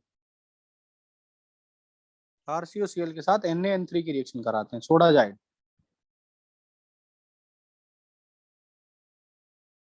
sodium azide, clear है? नहीं, इसका RONC। क्या क्या? ये RONC। RON3 तो कुछ भी नहीं है, RC RCONC। अच्छा, इसका कोई नाम नहीं है, ये तो एसिड हैलाइड के साथ सोडियम एजाइड की रिएक्शन कर रही है, तो इसको एसाइल एजाइड बोल देंगे, और क्या है। ओके, ठीक है, चलिए फिर मिलते हैं नेक्स्ट क्लास में। Thank you very much, okay bye. Thank you sir. Okay, thank you.